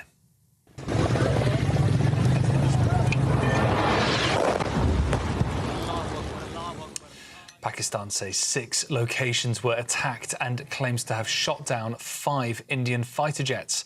The Indian Defence Ministry says it's targeted terrorist infrastructures, and Pakistan occupied Jammu and Kashmir, from where terrorist attacks against India have been planned and directed.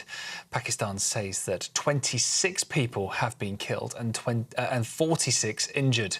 A Pakistan military spokesperson has said that the country will respond to the attacks. The UK Foreign Office has updated travel advice urging against all travel to parts of India and Pakistan. Sir Keir Starmer says criticism of the new UK-India trade deal over tax exemptions are incoherent nonsense. At Prime Minister's questions, the PM said the deal is good for British jobs, but Conservative leader Kemi Badenoch says it will affect the poorest in society. Speaker, because of the work that we've done, we're a country that countries like India want to do deals with because of the messages and the work that we've done. This issue affects some of the poorest and most vulnerable pensioners. His mayor in Doncaster says it's wrong. His First Minister in Wales says it's wrong. Even his own MPs are saying it's wrong. He's refused to listen to me on this. Will he at least listen to his own party and change course? Criminals in England and Wales who refuse to attend their sentencing hearings could face up to 2 extra years in prison under a new bill set to be introduced to Parliament. According to victims' families, the proposed bill would give judges greater powers to punish those who are absent, ensuring offenders can no longer opt out of justice. Supporters of the bill says it marks a significant step towards greater accountability in the justice system. The government has announced a new boost to UK cybersecurity. Over the past fortnight, M&S, the Co-op and Harrods were targeted by cyber attacks, resulting in empty shelves and an inability to pay by contactless card or place online orders. Cabinet Minister Pat McFadden says these attacks are a wake-up call. I think there's a threat to business, to the public sector, to all sorts of organisations from cyber criminals. At the root of it is usually money, either a blatant attempt at extortion, sometimes theft. So this is an area where everybody has to remain vigilant and do what they can to keep our systems secure. The process to choose the next pope has begun. Roman Catholic cardinals have started the secretive conclave in a process that has been virtually unchanged for 800 years. 133 cardinals gather in the Vatican's Sistine Chapel to start multiple rounds of voting and discussion to select whom among them can lead the Catholic Church. All eyes on the Vatican chimney, when white smoke is spotted, I should say. A new pope would have been chosen, but a result is extremely unlikely today, as a new pope has not been elected on the first day of a conclave for centuries. 18-year-olds will be allowed to drive trains amid concerns over driver shortages. The Department for Transport says the minimum age to take on the role in Britain is to be lowered from 20 to 18. Rail services are frequently disrupted because of several operators relying on drivers voluntarily working extra shifts to run timetabled services.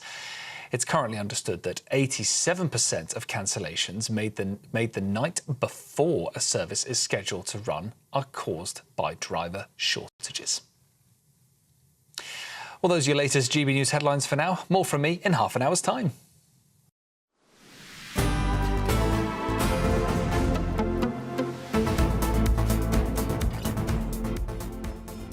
Well, it's 2:08. Welcome back to Good Afternoon Britain.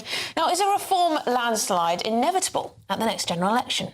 Well, with their widespread success in last week's elections, YouGov are now predicting Nigel Farage's party will continue to benefit from Labour's high disapproval ratings. Yes, a new poll says they'd have a comfortable majority in the House of Commons at the next election.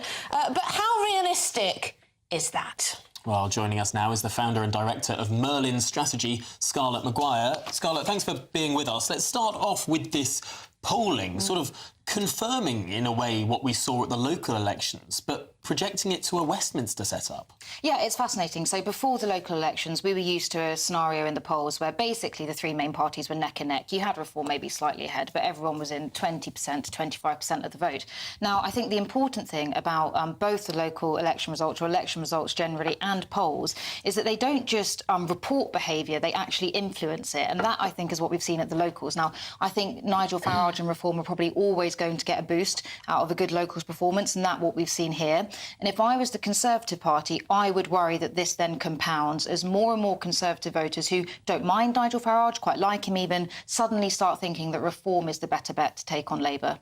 Yeah, I mean, yesterday we were talking about Kemi Badenoch's position as leader of the Conservative Party, because a lot of ministers have been briefing the newspapers saying it's time for her to go. She hasn't made the impact that she should have done by this point. Things have got worse since the local elections, not better, as you'd hope, with a new, fresh leader coming to the fore. I mean, are the Conservatives becoming increasingly irrelevant? I mean, how do they even think about recovering that? They really do risk becoming irrelevant, I think. I mean, just to set it in context, this was the first set of local elections where the Conservatives didn't manage to win a majority on a council since 1889. So you are really talking about potentially a terminal case, I think, for the Conservatives here. And so I think for Kemi Badenoch, I do think it means that her position is is in danger because whatever that is they're doing is clearly not working. But I think the problem is actually bigger than that for the Conservative Party, because if I was the Conservative Party, I wouldn't actually be that happy with Labour doing as badly as they are either, because it means that people are just losing faith in mainstream parties generally. The joint share of the vote in that YouGov poll was less than even Jeremy Corbyn pulled in the 2017 election. So we are talking about a huge sea change in British politics where people just don't like what the Conservative and Labour Party have to offer at the moment. The big question mark is how sustainable is this? Could it be the case that this is a blip sort of after a local election that was positive for reform and will it go back down? Or, as we were sort of alluding to earlier, the idea that winning begets winning, this snowball effect, sometimes known as the sort of strong horse theory of politics, that you're more likely to back a winner, to back a strong horse. I definitely think we'll want to revisit this in a month to see where things stand then, to see if maybe reform fall back a bit, Conservatives gain some of the voters that maybe got a bit excited after the reform win. My instinct is we're actually talking about the latter and we're thinking about a build-up of momentum towards some sort of change, but it's definitely too early to tell off the back of one poll. Yeah, I mean, and speaking to people, outside of London, across the country, there is genuinely a lot of enthusiasm for reform as a different option for people that they haven't had before. But Keir Starmer will be hoping that this big India trade deal is going to go down very well with the British public. Of course, with all these accusations of taxes not being equitable, and now, giving special treatment to Indian workers now, I mean, it's going to be hard for them to try and get their narrative out there once again. Yes, it does feel like they weren't able to get the narrative they wanted out from it straight off the bat yesterday, and we've seen that already. And the fact that they're now, if anything, on the back foot with this trade deal, I think, in terms of the story they want out there, is indicative generally of how Labour are performing at the moment. And we've seen this when, for example, Conservative governments were in trouble, like with Rishi Sunak, Liz Truss didn't really last long enough, but Boris Johnson before that. You get to a point where you become so unpopular that the public stops properly listening, and I think that's what they're risking at the moment. That is so interesting. And I worry, because I've been looking at electoral results in Italy over the course of the last 20 years, where you've had a similar succession of prime ministers, one after another. You've had new parties come along, rise and then fall, the Five Star Movement, Lega Nord, Brothers of Italy, all of these parties that weren't even anywhere in the polls a decade or two ago are now, forming each successive government. And it's just a sort of sense of chaos. And of course, Italy is a country that has suffered under low growth for years, has been a victim of the Euro crisis as well. I wonder, are we becoming more like Italy? People not feeling well off enough that simply any party who has been in government gets the blame, they're turfed out, and the electorate just grapple for someone new, someone different, who hasn't been touched by the disaster that people feel the government is. I mean, if you look at the last few years, that does actually certainly seem to be the case. I think even in the general election result, which delivered a huge Labour majority, we had examples of European fragmentation, but just constrained by a first-past-the-post system. Now, I think it's getting even further than that, which is why we might see more chaos to come. And very, very quickly, you've launched a new tracker with the campaign group Looking for Growth. People aren't trusting the government to deliver that all-elusive growth. No, they're not trusting the government to deliver on growth. In fact, they rate the government quite poorly. And I think, again, there's some interesting findings that set our whole conversation in some context there. So, for example, 3 in 5 think the next generation will be worse off than them, which is astonishing. And I think that, that's why people, I think, are looking for desperate answers when it comes to politics. Might have something to do with low birth rates as well. Yeah. Scarlett Maguire, thank you very much indeed, founder and director of Merlin Strategy. We do try to be quite positive sometimes if we can. Sometimes. We hope. Anyway. The show is allegedly called Good Afternoon Britain.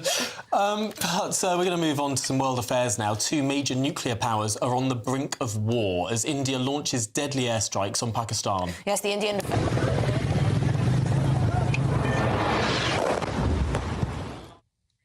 OK, the Indian Defence Ministry were carrying out Operation Sindoor in response to 26 tourists killed in a terrorist attack last month in Kashmir. Well, reacting to events, the United States President Donald Trump says it's a shame, adding that if the two countries have been fighting for a long time. I guess people knew something was going to happen based on a little bit of the past. They've been fighting for a long time. They've been fighting for many, many decades and centuries, actually, if you really think about it. No, I just hope it ends very quickly. OK, Donald Trump's words there. Joining us now is our Home and Security editor, Mark White, to bring us up to date. Mark.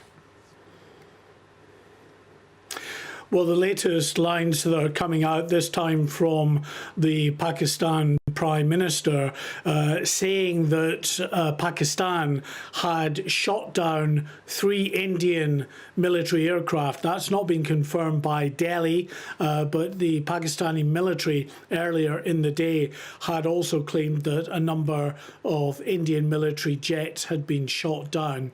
So it'll be interesting to see exactly what India does or doesn't confirm with regard to that.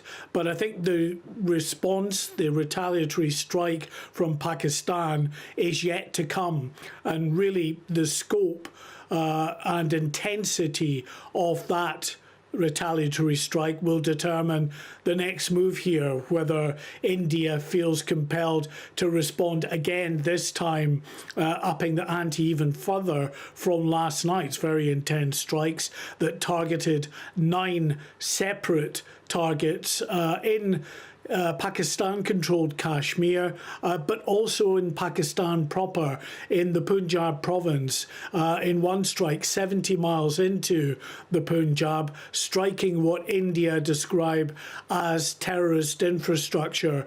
In fact, the scope of this Indian strike was significant in that 3 separate militant groups that have links to Pakistan, that are based in Pakistani territory, were all targeted.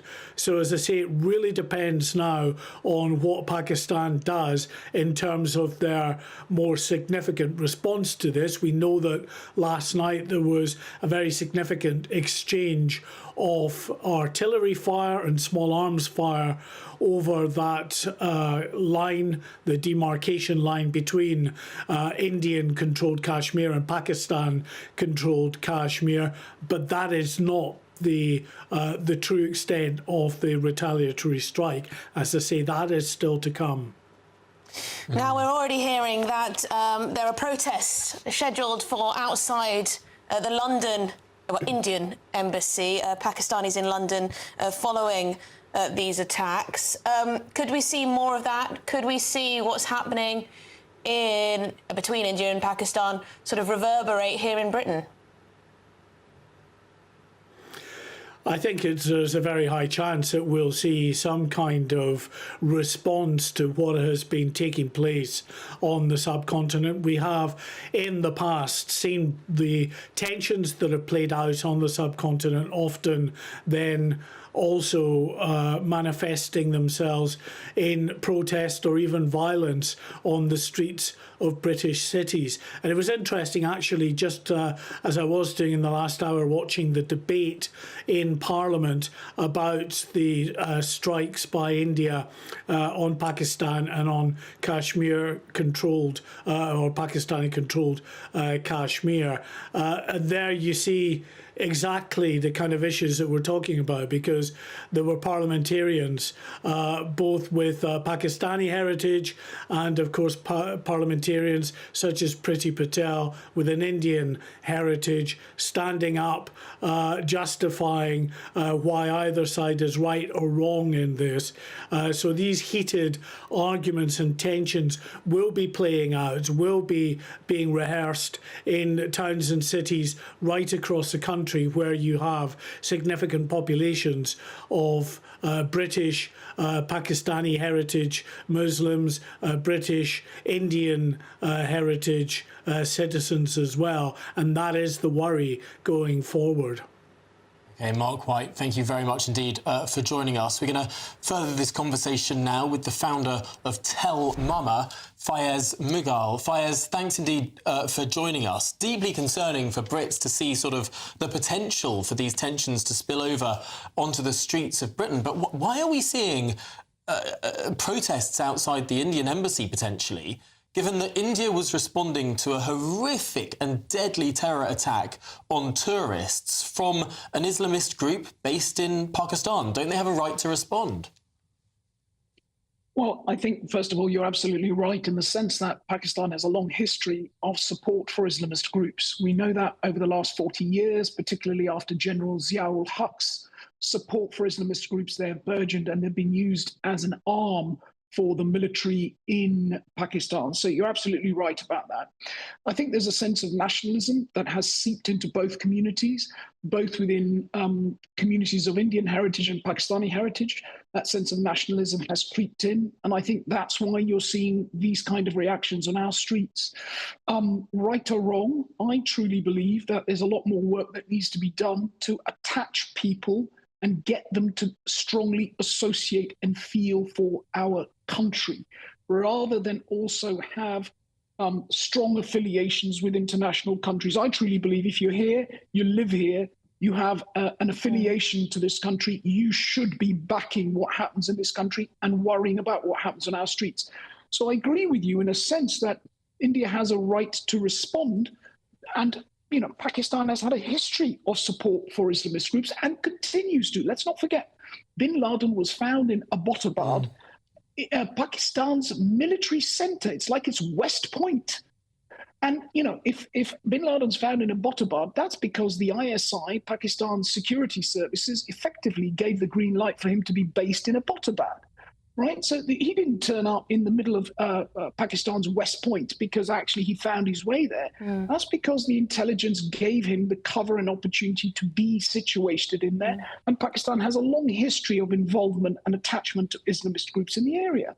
Yeah, I mean, Fayez, as you allude to, it is deeply distressing for, I would say, probably the majority of Brits to see it when foreign conflicts appear to spill out in this country. And we do see a rise in, for example, over Israel-Palestine, a rise in anti-Semitism, also some anti-Muslim hatred as well. It's deeply distressing for a lot of people who want to live in a peaceful country where people are able to live together, and not to see these foreign conflicts, appear so vividly on our streets.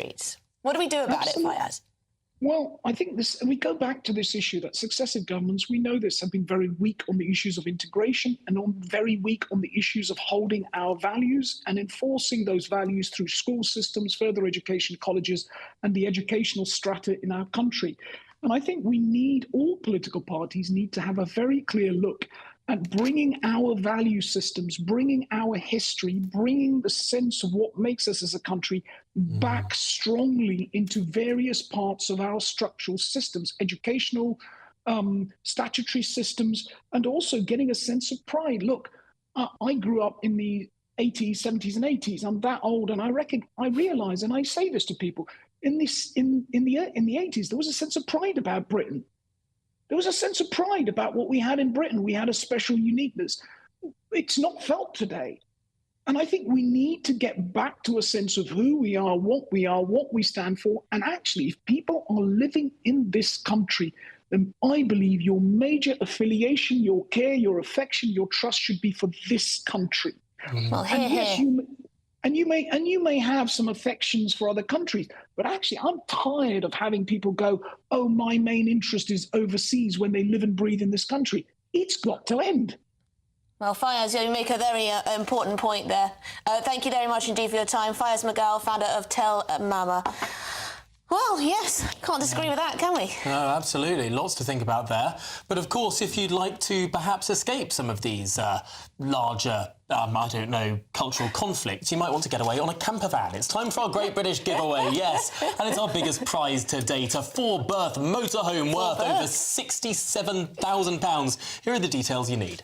Don't miss out on a prize package worth over £72,000, courtesy of Marquis Leisure. You could be driving away with this brand new Elnag Baron 560 motorhome. It comfortably sleeps 4, comes with sky roof, integrated kitchen and bathroom, and is worth over £67,000. Plus a further £5,000 in tax-free cash will make sure your next adventure makes memories to last a lifetime. For another chance to win the lot, text WIN to 63225.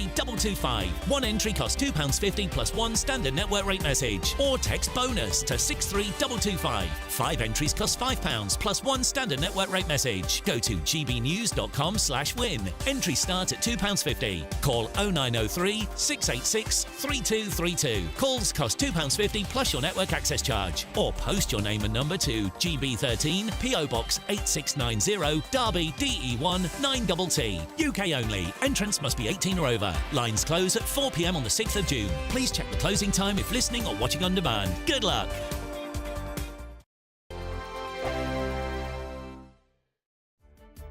What is the state of our economy? What is the state of our National Health Service? What is the state of our schools? What on earth is going on? Understanding Britain means understanding the state we are in. This is State of the Nation with me, Matt Goodwin, Wednesdays, Thursdays and Fridays from 8 p.m.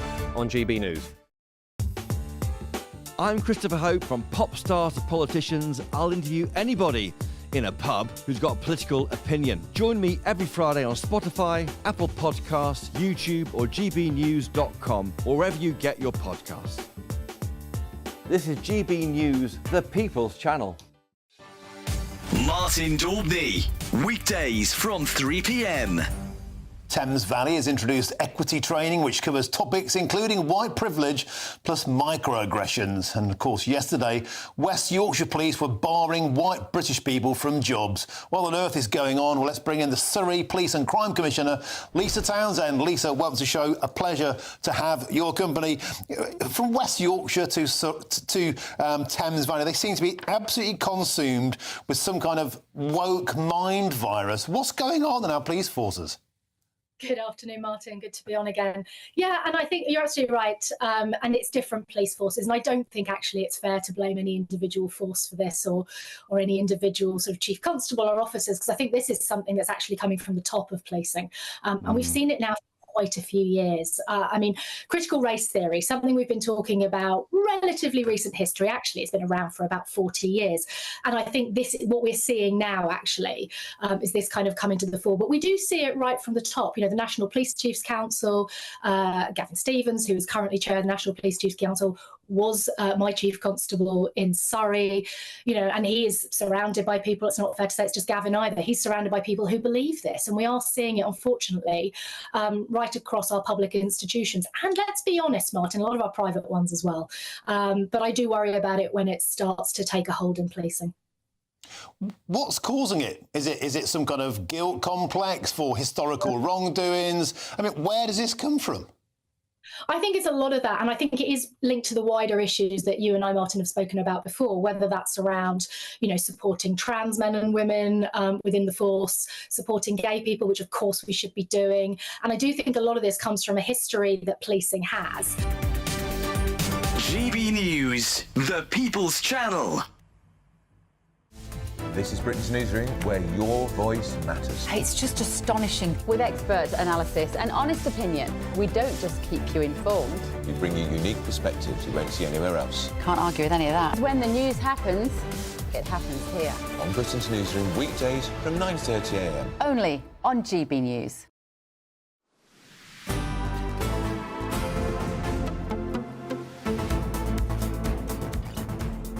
Good afternoon, Britain. It's 28 minutes past 2. Now, tomorrow marks 80 years since the moment the guns fell silent. Yes, Victory in Europe Day. And to mark the milestone, rare behind-the-scenes wartime photos have been released, shining a light on the women behind the lens. And in Barnsley, the party is still going on with tea, tunes and plenty of veterans' tales. Fantastic stuff. Let's cross over to GB News Yorkshire and Humber reporter Anna Riley. Anna, tell us more. What's going on? Good afternoon to you both. Well, we're here at Deangate Care Home in Barnsley, and it's just about to start the party. We can see all the lovely residents here. This is also a veteran-friendly care home, so many residents that served in the forces and that are veterans live here. And you can just see some of the decorations. We've got the front page there of the Daily Mail, V-Day, it's all over. We can see that there are flags. We can see the Union flag proudly displaying. And then at the front here, we're going to have a singer that's coming on very soon. But a fantastic amount of work and effort that's gone into this. Residents as well sharing their memories of VE Day with us. And this is what they told me earlier. Between the kitchen and the living room, there was a little passageway. And my mother would... when we'd had our evening meal, my mother would put everything in that passage so that she could just lift it and take it up the garden to the shelter. She was terrified. She really was frightened of the war. Children now don't realise what I think, but our parents went through, and I don't think they'll be able to cope now with things like we did, or my mum and dad did. Farmers went to war, so we stepped in to do their work, you know, farming work. It was hard, but we did it just same. But one for us, you wouldn't be here. No. Residents there reflecting on their memories, and I'm now joined by Joe Hayward. He's the Armed Forces champion for Barnsley and a veteran yourself. Yes. You obviously didn't serve during the war. You were 8 years old on VA Day. I was on VA Day, and I can remember the streets full of women, not so much men because the men were away. And I remember that all the sweets and sandwiches that we've never had during the war because of rationing. So it was a big day because the war was over and our mums and dads could come back and our uncles. 80 years on now, why is it still important that we celebrate on days like this? Because 50 million people was killed in that war, and I hope to God that it never happens again. It's easy going to war, but it's got its... People die and they don't come back. So it's important that if we can talk rather than war it, I think it's most important. And how important are these breakfast clubs for veterans to come together, share memories? I know they host several of these breakfast clubs at this care home. Yeah, well, it's not just about breakfast clubs, it's what we can do. I've got officers that go in, we have doctors that come down, they visit the breakfast club. We meet together. Well, my breakfast club in Barnsley meets every Saturday morning. Some only meet once a month, but they're getting together and they're talking to one another. And they've been in some different venues across the world. I can't even imagine what they've been through. Afghanistan, all over the place, and they can talk to one another because they're in, I suppose, within their family in a way. Thank you so much. Thank you for speaking More than to well. us. So this is what's happening here for VE Day 80 here at Deangate Care Home. Fantastic event, brilliant spread, and we'll be covering it this afternoon. Fantastic stuff. Lovely to see the celebrations continuing there in Barnsley. Anna Riley, thank you very much indeed, our Yorkshire and Humber reporter. Well, this is Good Afternoon Britain on GB News, and there's plenty more to come.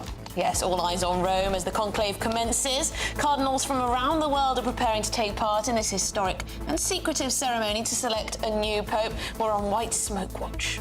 But for now, let's get those latest news headlines with the one and only Lewis Mackenzie.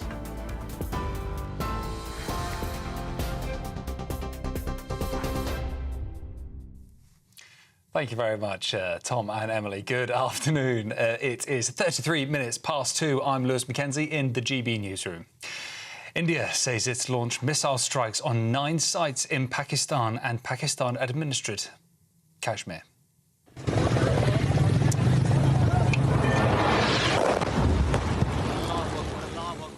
Pakistan says 6 locations were attacked and claims to have shot down 5 Indian fighter jets. The Indian Defence Ministry says that targeted terrorist infrastructure and Pakistan-occupied Jammu and Kashmir, from where terrorist attacks against India have been planned and directed. Pakistan says 26 people have been killed, while 46 injured. A Pakistan military spokesman has said that the country will respond to the attacks. The UK Foreign Office has updated travel advice urging against all travel to parts of India and Pakistan. Sir Keir Starmer says criticism of the new UK-India trade deal over tax exemptions are incoherent nonsense. At Prime Minister's questions, the PM said the deal is good for British jobs, but Conservative leader Kemi Badenoch says it will affect the poorest in society. Speaker, because of the work that we've done, we're a country that countries like India want to do deals with because of the messages and the work that we've done. This issue affects some of the poorest and most vulnerable pensioners. His mayor in Doncaster says it's wrong. His First Minister in Wales says it's wrong. Even his own MPs are saying it's wrong. He's refused to listen to me on this. Will he at least listen to his own party and change course? Mr. Speaker, Well, the process to choose the new Pope has begun. Roman Catholic cardinals have started the secretive conclave in a process that has been virtually unchanged for 800 years. 133 cardinals gather in the Vatican's Sistine Chapel to start multiple rounds of voting and discussion to select who amongst them can lead the Catholic Church. All eyes are on the Vatican chimney. When white smoke is spotted, a new pope has been chosen. But a result is extremely unlikely today, as a new pope has not been elected on the first day of conclave for centuries. And finally, the shortlisted ideas for the National Memorial to Queen Elizabeth II have been unveiled. The designs include a bronze cast of a Windsor oak tree, a giant canopy of stone lily pads and a statue of the late Queen next to Prince Philip. A panel of committee members will select the winning concept and work with the team on the final design, which is expected to be unveiled in 2026, which would have been the late Queen's 100th birthday. Well, those have been your latest GB News headlines for now. It's Tatiana Sanchez at the top of the hour. For the very latest GB News direct to your smartphone, sign up to News Alerts by scanning the QR code or go to gbnews.com/alerts.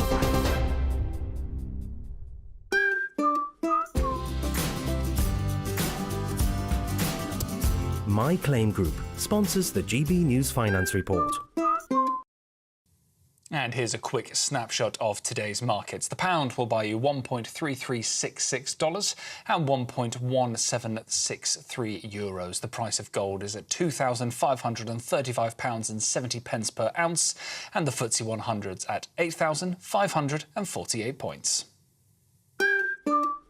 My Claim Group sponsors the GB News Finance Report. Hello there, good morning. Welcome to your GB News weather update from the Met Office. It's going to be a largely fine and dry day for many. Occasional showers, mainly in the east, and it's going to feel warm for a lot of the country, away from eastern coasts though. And that's all thanks to this area of high pressure, bringing us largely settled conditions, but also a northeasterly flow of wind, which is just making things feel that bit chillier around eastern coasts. Like I said, for many, it should be a largely fine and dry day ahead. A mix of sunny spells and cloud. This cloud thick enough to produce some showers at times, particularly around eastern coasts. East Anglia, for example, could see some showers, and quite breezy at times, adding on to the wind chill here. But for many areas, particularly in the west, it is going to feel warm and pleasant in the sunshine and in the light winds.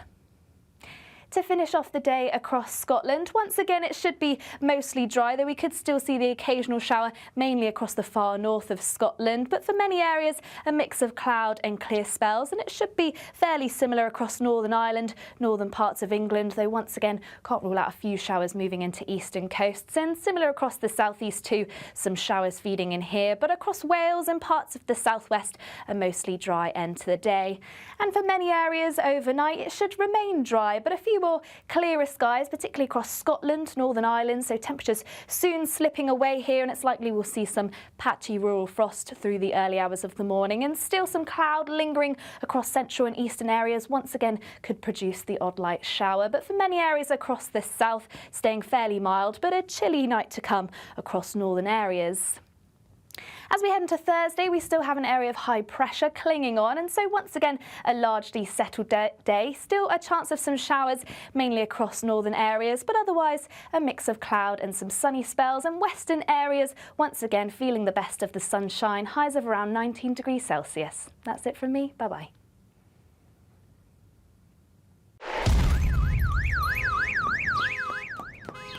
Crash Law 24 sponsors GB News Traffic and Travel Report. Good afternoon, this is the latest AI travel news from gbnews.com. No access to M90 southbound from Junction 10 Craigend due to emergency roadworks. Follow local diversions. On the M4, resurfacing has closed the Prince of Wales Bridge with diversions. In Stockton-on-Tees, the A19 northbound has a broken down vehicle, closing one lane. In Nottinghamshire, expect delays on the A52 eastbound due to an accident. On the M6 southbound, a collision causes a 30-minute delay. And on the trains, Merseyrail services between Liverpool Central and Headbolt Lane are disrupted, and northern trains have halted to and from Buxton. For more travel news, go to gbnews.com. Crash Law 24 sponsors GB News Traffic and Travel Report.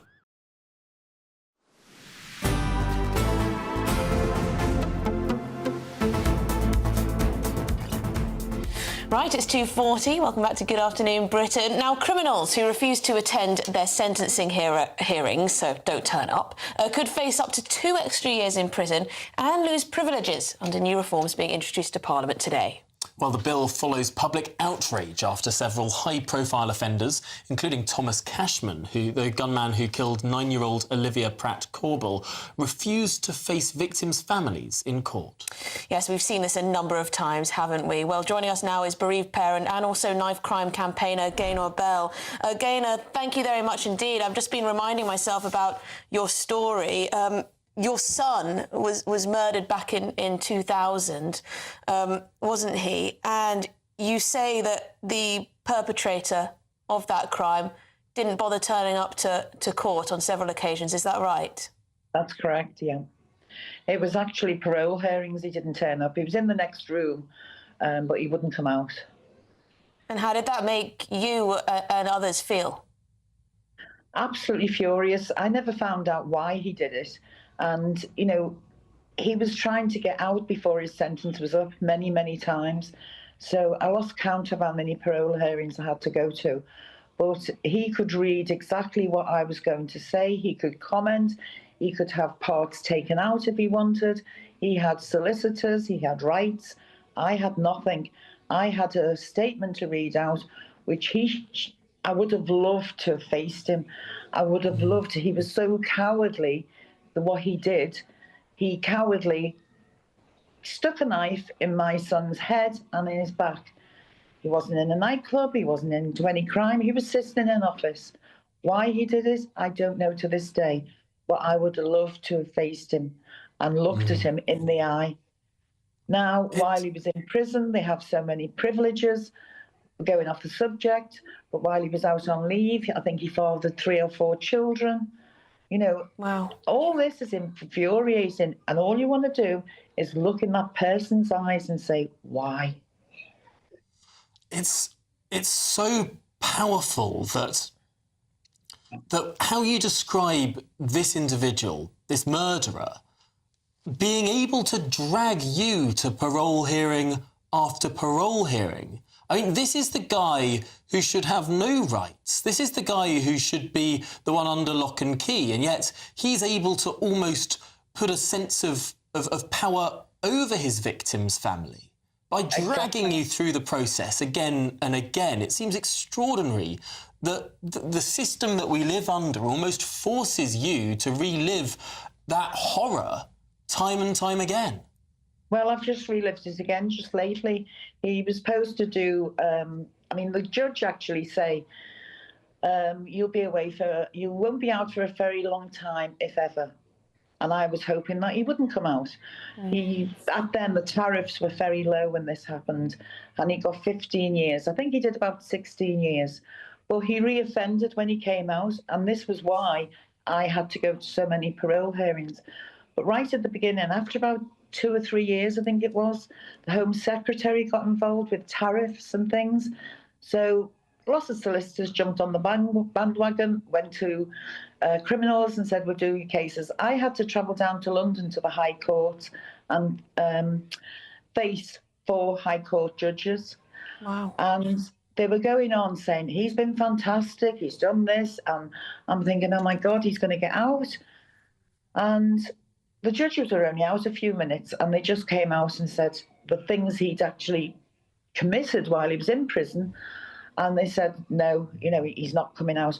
But that was then. Since then, appeal after appeal, so I had to go and face him. The last time was after he'd been out, I think, about 5 years. He committed another crime. I guessed, they wouldn't tell me what it was, but I guessed what it was. He actually assaulted. No, I did find out in the end, 100%. He did assault her. I presume it's the girl he was going out with. I presume she dropped the charges. He was away for 2 years while he was waiting for his hearing. And in that time, I had to go to another. This is only like about 6 months ago. I went to another parole hearing. And we're going back over 20 years, and I'm still, you know, going back. Never ending, by the sounds of it. So Gaynor, sorry, just to, because we haven't got a lot of time, unfortunately. Where do you stand on these changes then? Do you think in the case of your son's murderer, this would change anything if he, you know, was given more jail time for not turning up to these hearings? Do you think that would change things? I know we've got human rights, and I'm fed up of human rights. I've been to so many different places in London and meetings, and human rights always bugs me, because where's our human rights? You know, you're looking at the actual trials that have gone on at the moment. My heart goes out to those victims, because there should be more sentencing, yes. There should be stricter rules of coming out. I mean, can we drag them out? I don't think so, you know. But I don't know what the answer is. They should be there for us to be able to face them and look at them in the eyes. That, you know, he was a coward when he did it, and you'll find a lot of these murderers are cowards.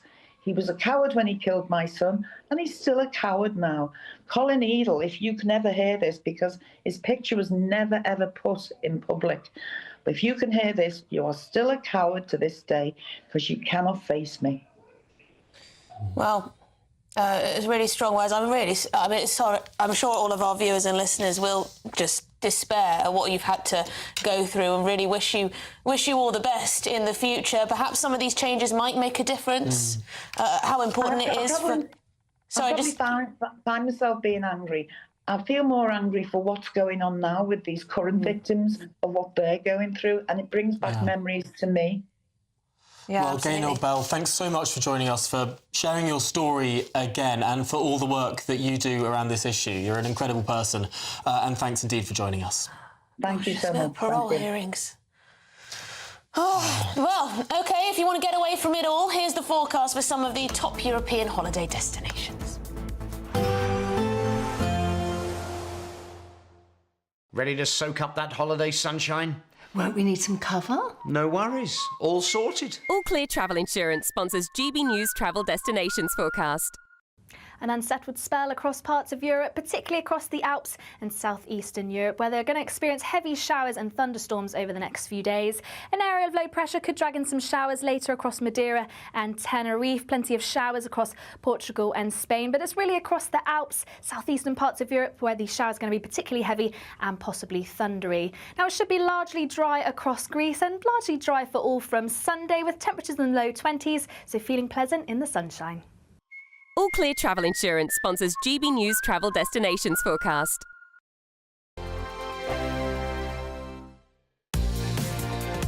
Mornings don't have to be tiresome, especially if you have the right company. Wake up to news as it happens, opinion and debate, and of course, a little bit of entertainment too. Because when the kettle's on, we're on. That's Breakfast on GB News, a show worth waking up for. Every morning from 6 a.m. Only on the People's Channel, Britain's news channel. We'll spread the news, you spread the word. The royal family is an enduring symbol of tradition, unity and pride for Britain. At GB News, we celebrate what makes this country great.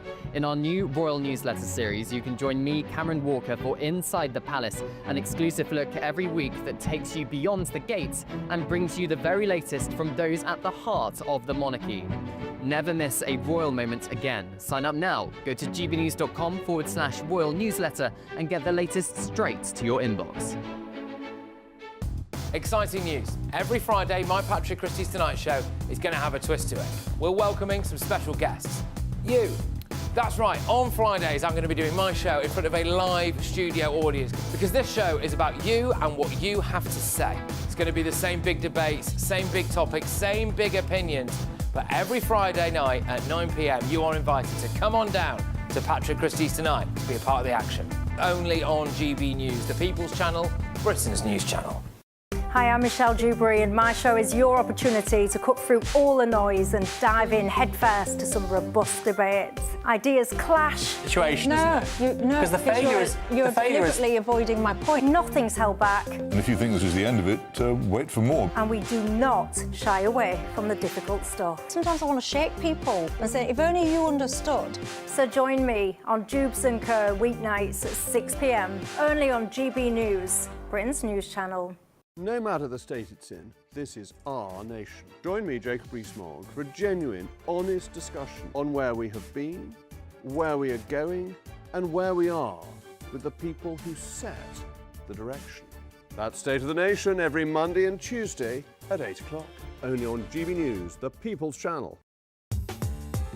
I'm Christopher Hope. From pop stars to politicians, I'll interview anybody in a pub who's got a political opinion. Join me every Friday on Spotify, Apple Podcasts, YouTube or gbnews.com, or wherever you get your podcasts.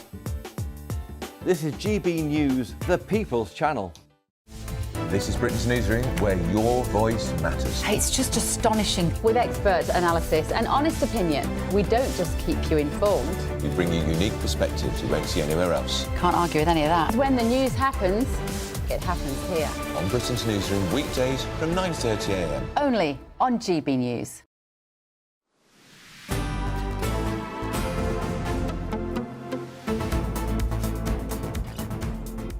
Good afternoon, Britain. It's now 10 to 3 and on to what could be key evidence in the search for Madeleine McCann. Yes, police say they found a hard drive containing highly disturbing images believed to hold crucial evidence in their assertion that Madeleine is in fact dead.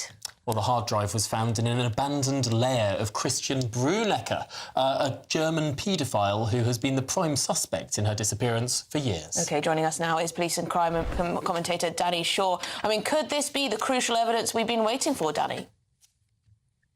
I'm not sure that it is, because I have a feeling that the German police are aware of this evidence. And if they had this evidence, then the question is, why haven't they charged Christian Bruckner with offences relating to Madeleine McCann?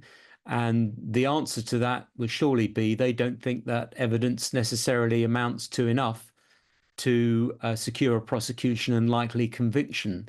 So my concern is, although that this evidence that they found paints a picture of a dangerous, deeply disturbed man who has an obsession with child abuse and violent crime and sexual crime against children, does it actually directly relate to the potential abduction and murder of Madeleine McCann? That's the question.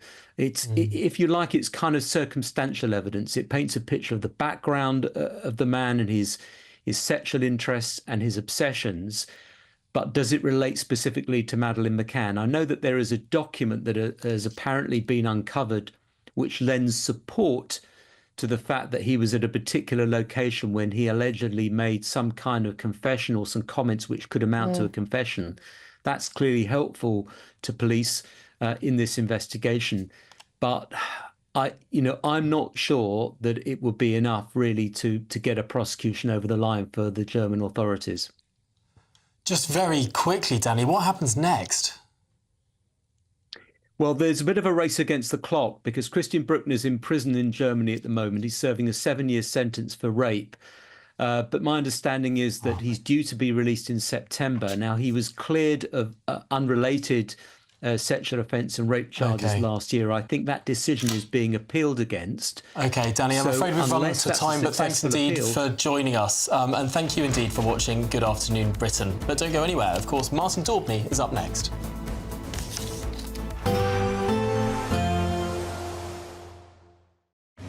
Even though we'll see a cloudy start, it'll be a bright outlook for the rest of the day. Boxed Solar, sponsors of weather on GB News. Hello there, good afternoon. Welcome to your GB News weather update from the Met Office. Over the coming days, high pressure dominates our weather, bringing lots of fine and dry weather to come and feeling warm in any sunshine. That's away from eastern areas though. Always a little bit chillier here. That's all thanks to high pressure swirling around and bringing a northeasterly flow to these areas. So a bit breezy here and bringing a cooler feel to the weather. And at times this evening, it may also drag in some cloud, perhaps the odd light shower, but we're also going to see plenty of clear skies too, particularly across Northern Ireland, parts of Scotland. So temperatures soon slipping away, a chance we could see a slight frost by the time we reach the morning, but many central and southern areas remaining in the mid-single figures.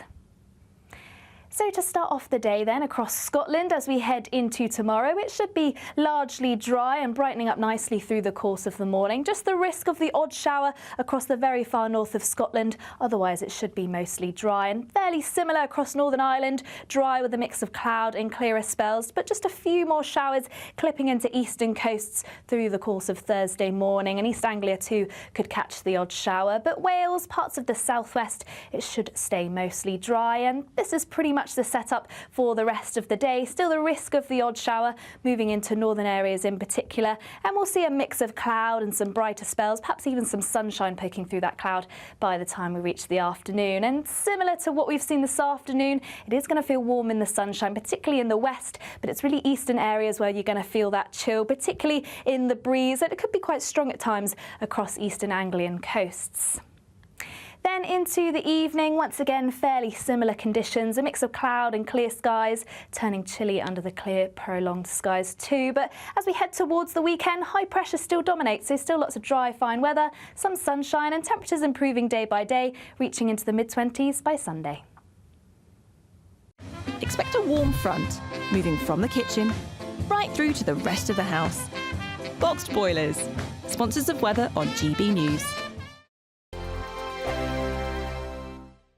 You could be the next big winner on the road in this brand new Alnag Baron 560 motorhome, courtesy of Marquis Leisure. Imagine the fun you could have in this luxurious home from home worth over £67,000. We'll also give you £5,000 in tax-free cash to make your next getaway a great one. And it could be all yours. For another chance to win the lot, text WIN to 63225. One entry costs £2.50 plus one standard network rate message. Or text bonus to 63225. 5 entries cost £5 plus one standard network rate message. Go to gbnews.com/win. Entries start at £2.50. Call 0903 686 3232. Calls cost £2.50 plus your network access charge. Or post your name and number to GB13 PO Box 8690 Derby DE1 9TT. UK only. Entrance must be 18 or over. Lines close at 4 p.m. on the 6th of June. Please check the closing time if listening or watching on demand. Mornings don't have to be tiresome, especially if you have the right company. Wake up to news as it happens, opinion and debate, and of course, a little bit of entertainment too. Because when the kettle's on, we're on. That's Breakfast on GB News, a show worth waking up for. Every morning from 6 a.m. Only on the People's Channel, Britain's news channel. We'll spread the news, you spread the word. The royal family is an enduring symbol of tradition, unity and pride for Britain. At GB News, we celebrate what makes this country great. In our new royal newsletter series, you can join me, Cameron Walker, for Inside the Palace, an exclusive look every week that takes you beyond the gates and brings you the very latest from those at the heart of the monarchy. Never miss a royal moment again. Sign up now. Go to gbnews.com/royal newsletter and get the latest straight to your inbox. It's Patrick Christie's Tonight, and here we do things differently. It's explaining the absolute